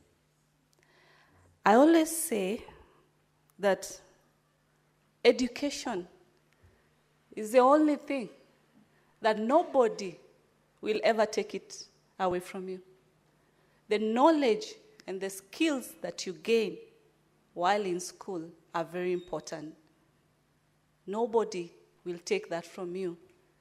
And I always encourage students, enjoy your moment in your learning institutions, because you're not going to be in high school and in primary throughout your life. Our work is to legislate, to represent, and to oversight. We have a speaker. As we speak right now, we have Madam Speaker, who's like the principal or the head mistress of the institution. We have the leadership of the house, the way you have deans in school. And we sit as members. So it's like another institution which has laws that we adhere to, the same way you have laws. So I will encourage you to enjoy your studies. The sky is the limit. You can as well be here today. The people of, the students of Kajiado County, I actually sit next to your senator, but he had to leave for some other work. The students of Nyeri County, behind sits the senator of Nyeri County. I'll pass my regards. Thank you, Madam Speaker, for that opportunity. I take this now opportunity to do second my colleague, Dr. Senior Boni Alale, on the issue of the medium-term strategy that we as a committee have really deliberated on it. And I'm happy to say that the CS, Honorable Badi, was able to appear before the committee today. And we were able to get into some of the issues definitely pertaining the issue of debt, which I think when I was doing my contribution on the BPS, I touched on it because they interrelate. We deal with these two matters of BPS and MTDS concurrently, Madam Speaker. And the issue that we really focused on was to try and understand the increment of the debt as compared to the GDP, which is currently at 65.7. Madam Speaker, this was a concern because last year, this was capped at 55.5%. But the Speaker, the Minister was able to state before the committee that actually this has reduced from 72% to where it is at 65.7% of GDP. It's been a reduction, which has been brought about by strengthening of the Kenya shilling versus the dollar. And this has been able to save us a whopping 24 billion as a country, money that is able to transfer to the schools for capitation, among other budgets, Madam Speaker. The issue that we were also able to raise, as I mentioned earlier, Madam Speaker, was the issue of the domestic borrowing at 65% and the external borrowing at 35%, Madam Speaker, putting in mind the position of the private sector because of the interest rate, bank interest rates at the banks. Madam Speaker, on the issue of debts, we also related on the issue of pending bills, both at the county level and at the national level, Madam Speaker, because we have quite a chunk. And this issue of pending bill, as you know, Madam Speaker, is a thorny issue. We were able to ask the minister the amount of non-performing loans as far as the issue of pending bills are concerned. Kenyans, the way they are suffering, they are not able to pay their loans simply because their supplies have also not been paid. And each and every year, we are budgeting.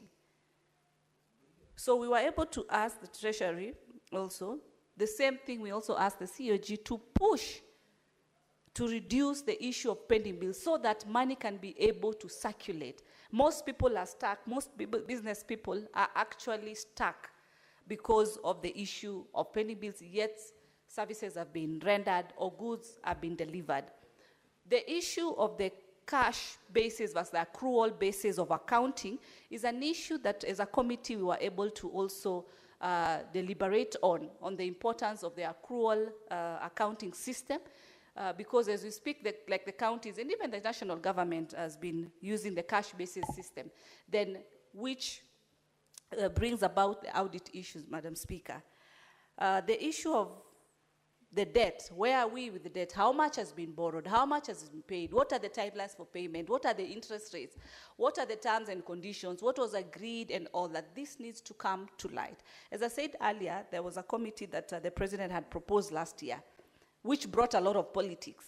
But the minister was able to promise the committee that through the Office of the Auditor General, this report should be tabled and we should be able to be more informed on the level of, or how much debt has been borrowed, what is expected to be borrowed, because as we continue doing budgets, Madam Speaker, you know very well, we are prospecting.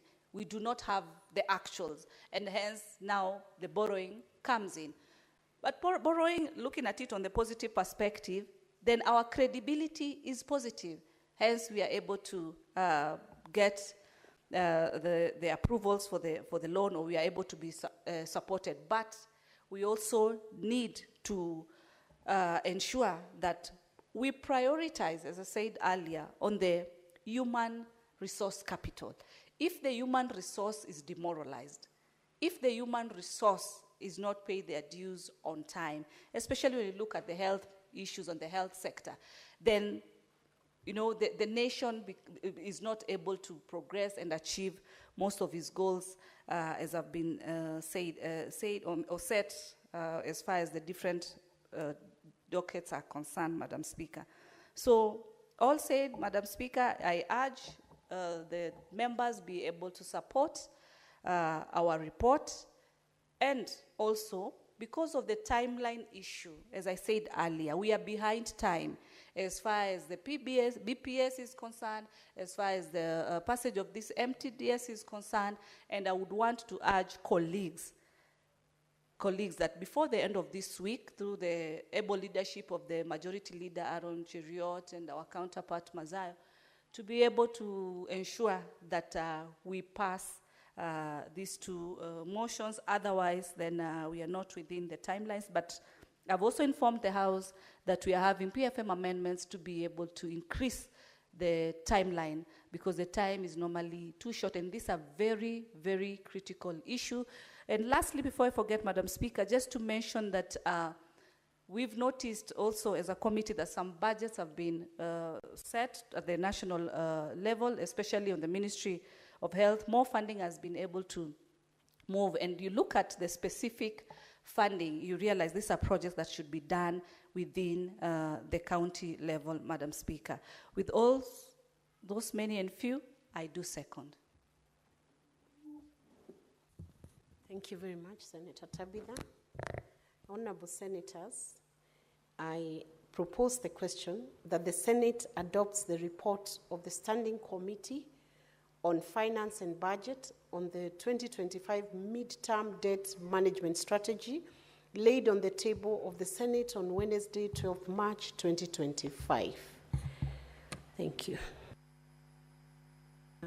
I want to now invite the senators to contribute to this motion, beginning with the majority leader, Senator Cheriot Aaron, Kericho County. I thank you, Madam Speaker. This is a very important report that comes from the Committee on Budget and Finance, and it's a pity, Madam Speaker, that it's being moved late in the evening when most members are out. But I hope that each senator gets an opportunity to speak on this particular issue, because this is a very fundamental issue. And personally, Madam Speaker, I've been very, very consistent on my call for a better management of our debt situation as a country from the days last Parliament, Madam Speaker, when we raised first the nominal figure, I think from 6 to 10. I oppose that move, Madam Speaker, for reasons that I'll speak onto, and why I feel the Budget and Finance Committee, though they have done a good work, can do better on this particular issue, because it's not just a ticking of the box when Treasury lays before the House the debt management strategy that they want to bring before this particular Parliament. We are placed with serious responsibility as a legislature and the institution of accountability, where we can call on the Treasury and ask them, Madam Speaker, to perhaps do better on many areas. This issue of debt is not a very simple issue. It is a serious issue, Madam Speaker, which, if not properly managed, can lead the country into economic collapse. This is a threat that we've lived with for a while. If you take time, Madam Speaker, to read the Kenya Kwanza Manifesto, you will see that the issue of debt featured quite prominently. And it is described there as a perfect economic storm, what Kenya finds itself in, that we still are tinkering on or about 70%. I think from the figure that they've given, to be specific here, is that we are currently at actually 65.7% of the GDP, Madam Speaker, which is not a very interesting figure. Remember, when we passed the amendment that I now supported to a percentage, and we explained the justification there in 2023, if I'm not wrong, Madam Speaker, the argument was that that is a more scientific and more accurate than having it in a nominal figure, Madam Speaker, as such that as the economy continues to grow, then you keep your debt at a sustainable level. You know, because of the situation that we are in, the fiscal space that we find ourselves in, Madam Speaker, it is not possible not to borrow. Yet you must still also do so responsibly. Because if today we were to say that you are not borrowing any shilling, Madam Speaker, because I've seen people ignorantly argue so many times in public spaces, Madam Speaker, then perhaps debt repayment might be the only thing that we will be able to do, because unfortunately it's the first charge on our consolidated funds, Madam Speaker. With a debt repayment of close to 1.6 trillion, Madam Speaker, then you'll be left with less than 600 trillion to fund counties, you haven't paid salaries and all that. Therefore, let's not even have that conversation, because it's totally impossible today in this economy not to borrow and fail to default, because you'll have to choose one thing. If you don't borrow, then one of the two most important charges on our consolidated account, which is debt repayment and payment of salaries, one will have to give way. Either we will have to default on debt repayment or default on salaries to all the people that earn from the Kenyan taxpayer, which includes doctors, teachers, police officers, civil servants, Madam Speaker. It's not a very interesting situation. And therefore, we have always requested that this debt management strategy be anchored on our fiscal deficit, Madam Speaker, as a good measure of whether what we are doing is right, Madam Speaker, or wrong. There must be a clear demonstration that there is an effort to consolidate fiscally, so that we continue to reduce our deficit year on year once we do our budget, Madam Speaker, to a point where you are not borrowing more than the previous year, Madam Speaker, but are borrowing barely enough to meet what is most critical, but also seek ways through which you can grow your own economy and pay up on your major debts, Madam Speaker. In fact, many people sometimes discuss about this administration and what has been its biggest achievement. While there's debate about the reforms that have been initiated in the agriculture sector, which are stellar, Madam Speaker, and you go today to public gatherings with coffee farmers, with wheat farmers, Madam Speaker, they appreciate the interventions that have been made that, Madam Speaker, continue to show positive results. But a keen student of economic management, Madam Speaker, will point out to the fact that avoiding a default and how we have succeeded the last 2 years to pay our debts in time, Madam Speaker, still ranks extremely high as the biggest achievement of this administration. At the coming into power of this administration, Madam Speaker, a default was imminent. In fact, if you recall the conversation at that particular time in the political circles, it was a matter of when, not if. In fact, there were predictions, and it had been said this administration will not last more than 3 months. It was on account of the fact that people knew the landmines that had been left by the previous administration, Madam Speaker, where everybody was certain that we were going to default, then we were going to go into a financial crisis, Madam Speaker, and a near collapse of our financial systems. How that has not happened remains to be for the history books. And while this is a conversation that is perhaps beyond the understanding of many average people who, for one reason or the other, may not be able to comprehend or follow through what this has been about, Madam Speaker, it remains to be one of the key achievements of this administration. Repaying of the Eurobond in good time, Madam Speaker, and the near $1 billion repayments, actually, of the, I think, the SGR loan, and there's another one syndicated from one of the commercial institutions. I forget the exact name at this particular point that has happened in the last 6 months, Madam Speaker, is something worth remembering. Therefore, the question that we should ask ourselves as a House, as we consider this report on the midterm debt management strategy, is what is it that you are doing to ensure, Madam Speaker, that in future we shall have a more sustainable economy without appearing it to grow it actually to levels beyond our repayment abilities in the near future.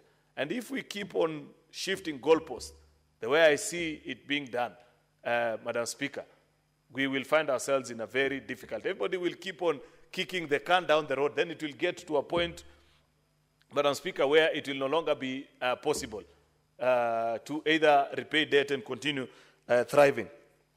Therefore, I want to urge our colleagues in Budget and Finance Committee to take this work extremely seriously. I have read through this particular report, and I'm impressed by what they've done, but there's a lot more that they can do, Madam Speaker. Number one, pointing out on things which I feel the Budget and Finance Committee needs to lead this House into a conversation on. The country must be informed at every given budget-making season, including the BPS season that we are in, is how well are we reducing on the fiscal deficit. The last 2 years, is it from 4%? There was a promise that in 26-27, which is the next financial, 25-26, was going to drop beyond 3%. Is it possible, especially with the events of last year, June, happening, where government is not able to realize sufficient revenue, and also with the continuing growth on public expenditure, on critical expenditure, Madam Speaker. You know, sometimes our newspapers choose to be very simplistic and say, oh, there's this 3 billion that is being used for innovation and this or the other. While that is an important point, it's not the main point in a budget conversation. In a budget that continues to grow, and I think the BPS statement this year was at 4.3, Madam Speaker, the fine print needs to be checked against what is it that continues to consume public expenditure, Madam Speaker. If it is salaries, Madam Speaker, is it sustainable in this day and age to continue with the year-on increase that almost all public servants continue to earn in a depressed economy such as ours, Madam Speaker? Is it also sustainable, Madam Speaker, the kind of expenditure that we see from certain key sectors of the economy? Education, of course, is the largest consumer at almost 670 billion in the BPS that I have seen. What is the saving that needs to be made there? Why am I focusing my conversation on the fiscal deficit, Madam Speaker? Because it is the only known measure that will help us appreciate the balance of revenue vis-a-vis expenditure, and therefore the difference with what we are going to borrow to meet the gap there in between, Madam Speaker. If we continue to borrow in figures of beyond 4 or 5%, Madam Speaker, basically what we are doing is that we may appear to be okay now, but it will eventually catch up with us. And this is a challenge that I want to pass on to the Budget and Finance Committee, that if possible, because I know before you, there is presently an amendment to ensure that I think we move the year. Remember when we moved from nominal terms to percentage of the GDP on the debt anchor, Madam Speaker, we actually set 2028 as a year of moving it downwards. And it's a figure that you're supposed to grow towards. There's now a proposal before Budget and Finance Committee to take it, I think, to 2030. I'm not sure, and I can't see any member of that committee in the House to remind us. While I am willing to be persuaded, Madam Speaker, by the Treasury on why that particular reality needs to be made, there are other things that it needs to be adopted with. And I've just noticed that the Vice Chair of Budget and Finance Committee is here. I hope she's paying attention, Madam Speaker, because if you are to grant that, the only way through which I can support such an amendment, Madam Speaker, is if there is a tightening of the fiscal deficit space. It must be accompanied together with it. There must be a clear path that demonstrates and says that, okay, we can grant it to you up to 2030, but demonstrate to us financial year after the other, a figure cast in law. Because I know how these budget things work, Madam Speaker, and we've been around this parliament for a while, to understand that so long as figures remain just a discussion in report, they are never going to be observed. This is perhaps the time that we must bring into the national conversation the fiscal deficit and have it put into law, Madam Speaker, so that we know in 25, 26, this is the figure beyond which we cannot be allowed to borrow beyond. In 26, 27, and that figure must studiously come down, because there's a scientific way within which you achieve that 55% by 2030, Madam Speaker. This is just 5 years that we are talking about. It's not a very long time, the way people want to put it. And if we are not careful and we do not tighten the path, Madam Speaker, we will find ourselves to be in this house, God granting us life and citizens granting us the opportunity to be here, and we will be here in 2029 discussing how to move again that 55% to 2034, unless Parliament did its work with diligence. Therefore, I hope as Budget and Finance Committee considers that proposal from Treasury, Madam Speaker, the only way, and this is my argument, as a representative of the people and as somebody who has keenly followed this conversation over the last 2 terms of Parliament, as Kenya continues to struggle with its debt situation, Madam Speaker, that I expect that it will be anchored in law alongside the percentage of debt anchor at 55%, so that it is clearly defined, a percentage beyond which we cannot borrow. If it's 3%, let it be stated. 4%, whatever the figure, Madam Speaker, so that as we do budget, then we must move away from this aspirational budget. I still don't get the rationale why we have to take it at 4.3, then after 3 months, Madam Speaker, there will be a supplementary, like what I think was signed into law today, that has reviewed most of those figures downwards, because on account of non-performance of revenue, Madam Speaker. Why can't we from the very onset just live within our means and appreciate that things are difficult? We must have a conversation as a country and say, if it gets to a point where we can no longer go to the markets and borrow beyond a certain limit, yet there are things that we need to finance. Madam Speaker, what options then are we left with? Reduction in wages, maybe of public servants that earned beyond a certain figure. How much will that realize? I'm not sure it's a big figure, because you have to be realistic and not sensational like many of our journalists in the newsroom, because I believe that is only perhaps maybe 2 or 3 percentile that earn beyond a certain figure.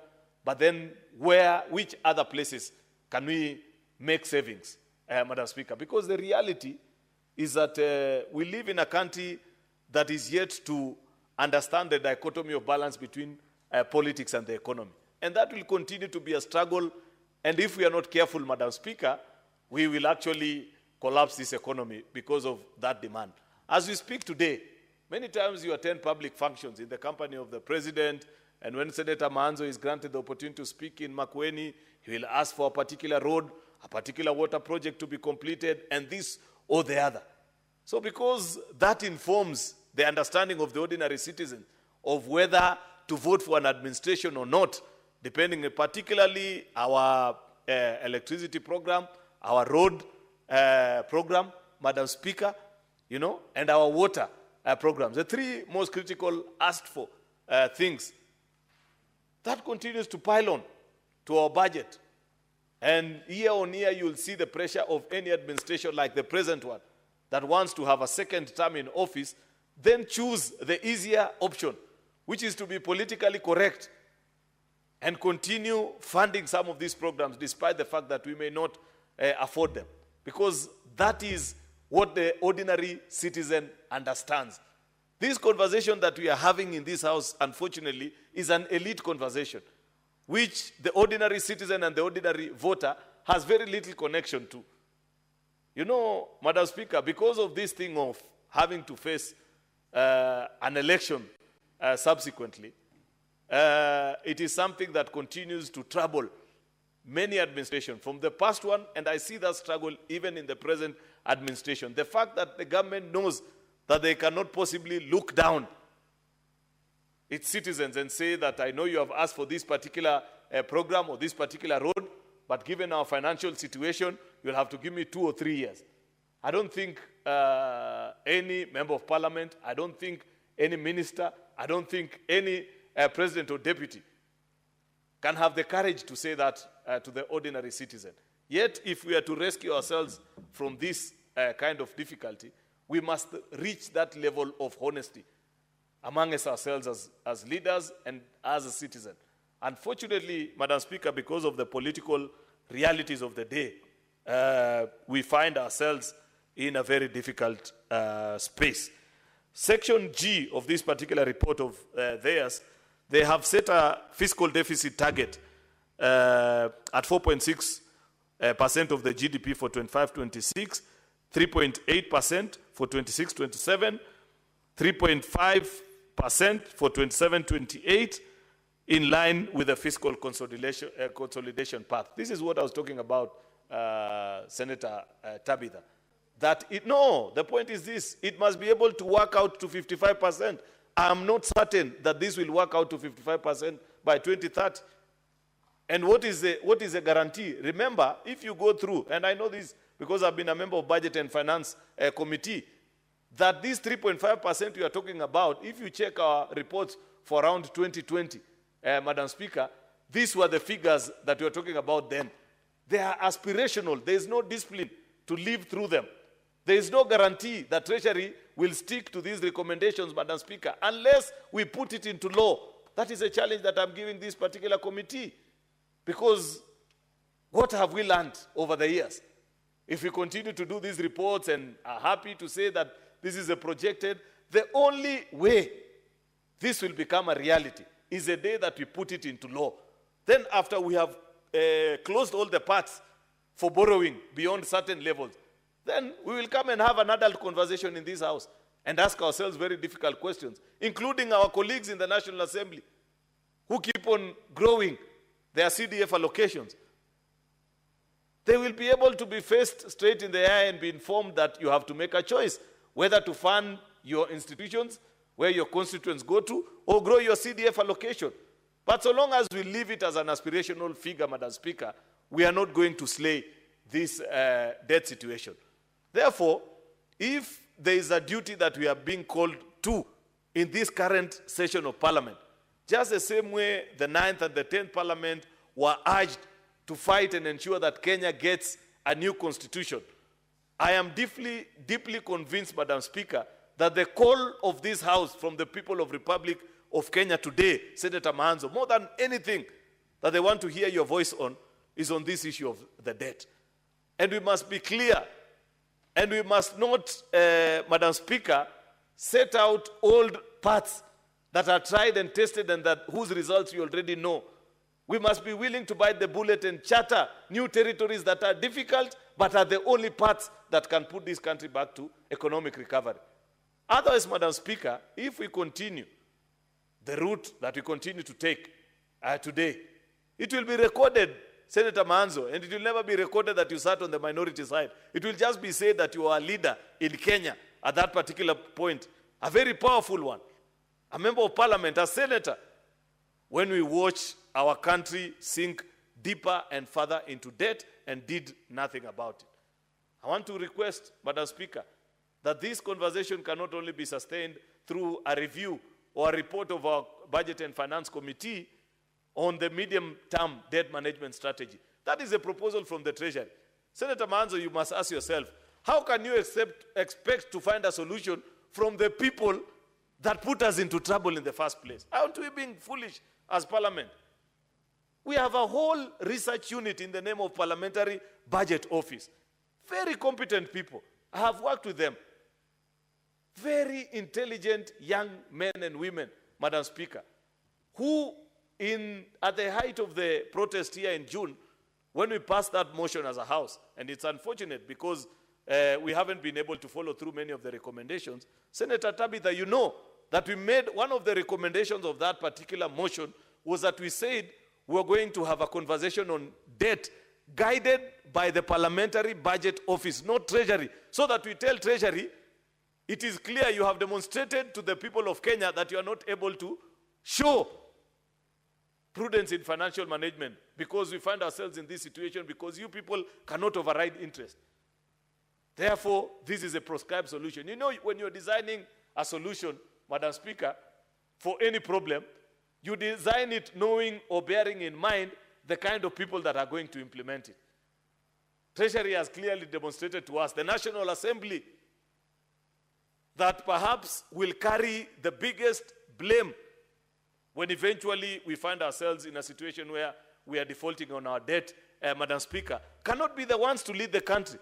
It is only you at the Senate here, Madam Speaker, in partnership with the Parliamentary Budget Office, that are able to sit down and consolidate, crunch the numbers, and define a fiscal consolidation path, complete with numbers, Madam Speaker. And we pass it as we do the PFM amendment. This one where they're requesting us to go all the way to 2030, Madam Speaker.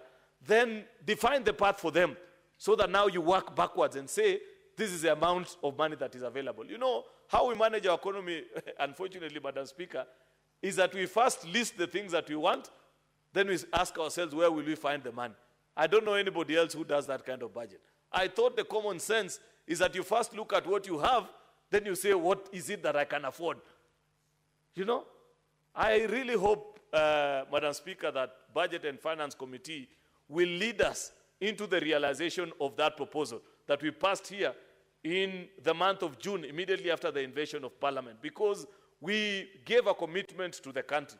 And you cannot go to another June without Budget and Finance Committee having sat together with Parliamentary Budget Office leading the country out of this situation and mess, as opposed to just ordinary reactions to proposal. To me, it is very clear in my mind, even as majority leader, that the answer to this debt situation can never come from the Treasury. It has to come from Parliament. It cannot come from both houses of Parliament, I dare say, much as you need whatever solution you will have prescribed to pass through both houses of Parliament, but Senate must lead the way, because we are less conflicted You know, many times people look at the House of Senate, Madam Speaker, and say, oh, you don't manage any resources. And they imagine that it's a bad thing. I think actually that was the actual design of our Constitution. The fact that you are not emotionally invested in any way in any of the budgeted figures, Madam Speaker, then makes you a neutral arbiter in the determination of prioritization of needs. But so long as you take it to a house like the National Assembly, where members are looking into what has gone into the State Department, where oversight, for reasons that Senator Manzo knows better than us because he used to be in that particular house, you will never achieve this fiscal consolidation. I do hope, Madam Speaker, that Senator Tabitha Mutinda has heard my sentiments, that members of the Parliamentary Budget Office, who I know to be keen and follow through the conversations such as this, are listening, because Senate must lead the way. It is only the Senate of the Republic of Kenya, I am certain about it, that can lead the country on a proper fiscal consolidation path that is written in law. Then everybody else is asked to follow through. That is the only way that we shall redeem our country from the debt strain that we find ourselves in. Therefore, with those many remarks, Madam Speaker, I beg to support and urge colleagues to take time and read this report, but propose something better than just a report that is voted for and goes to collect dust at the Treasury. I thank you, Madam Speaker. Thank you very much, Majority Leader, for that very hearted submission on the issue of debt situation in Kenya. Senator Manzo Daniel Kitonga, Makueni County. Thank you, Madam Speaker, for giving me an opportunity to comment on this very important report, and also thank the committee for making an attempt to look for solutions for this big problem of the country of debt management. And also thank the Leader of Majority for giving way forward, which is more detailed than what the committee had done. You truly, and I've been in the House for many years, you rely on Treasury, then you will never get a solution. We must now, in fact, we are supposed to be oversighting Treasury, but the technocrats in Treasury have been advising the government, and a lot of time is advising the government, and they don't take any political responsibility. They are not accountable to the people as such, and we end up finding ourselves in a very big problem. I've looked at the recommendations and found that one of the very moving recommendations, and we should begin practicing it from this report, is a report talking about in the future inclusion of other forms of debt instruments such as Islamic bonds called sukuk, given bonds to attract ethical and climate conscious funding. You see, we've been going to the West, and the practice with the Islamic financial dealing is that it does not, it's not haram. He doesn't, exploit. It must be minimum profits. So if we can, because unfortunately financing our budget, we still have to borrow. If we can start borrowing from friendly nations, from nations who are not going to give us very high profits in this, and also if we can renegotiate some of the loans, because the charges are too high, and the countries and organizations which have been funding us, some of them are very exploitative to our economies. I think we'll do much better. But most important also, when we get borrowed money, then we should be able to utilize this money correctly to generate economic activities in the country. Like right now, we borrow money from African Development Bank to develop Thwake Dam in particular, and the government has its own share of contribution, and the bank has a share of contribution. Now, when we delay, and when we waste time on these contracted projects, we have contractors on ground. The government of Kenya has not done its performance. The government of Kenya has not made requests in a good time. Then we delay, then it becomes more expensive on the project, becomes more expensive on the country. It becomes, the charges even, the more time we take, the more the charges accrue. And therefore, we need to look for friendly funding, as it has been suggested by the committee, and at the same time utilize the money well. We cannot borrow money, put it in our budget, it ends up being donated in road declarations. And I thought the advisors of the president should always have the budget proposal with them, so that when the president or any other person makes promises, they are bearing in mind what has been budgeted. If you make promises or projects which are not even budgeted for that year, which are not even in the committee of supply, or projects which were abandoned a long time ago, and then you reorganize the budget process of the country, then it means we are going to get into bigger problem because of politics. Kenyans want, and every region want developments. Every region needs roads. There are some very, very important roads in places like in Makueni, Ukia, and Mali, which goes through a rich fruit-growing area. And for ease of movement of fruits to the international market, you need those roads done. So when we do our roads, it's cheaper for the country in terms of buying and replacing spare parts because the roads are not hard on cars. There are roads in this country whereby even if you go with the new tires, you are likely to lose all of them in one journey, especially in northeastern and northern Kenya, where we need to access where the people are, but your tires are being damaged by bad roads. It becomes economically very difficult for the people and for the nation. And therefore, we really have to work very hard as a nation. I want to agree with the leader of majority that it is this house which will give solution. The National Assembly, in fact, used to pretend it could be the only one which could handle the issue of debt borrowing. And there was push and pull for a long time, till we ended up getting, a legal advice that, in fact, for debt management and associated issues, it has to be managed by both the National Assembly and the Senate, and hence this report. Some years ago, I'm sure Zachariot will remember, the National Assembly used to refuse with it. And we don't want it to come to the Senate, where we have a voice of reason.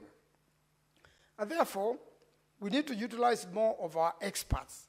I am happy they consulted experts, quite a number of experts and NGOs dealing with debt management. They consulted Budget Hub.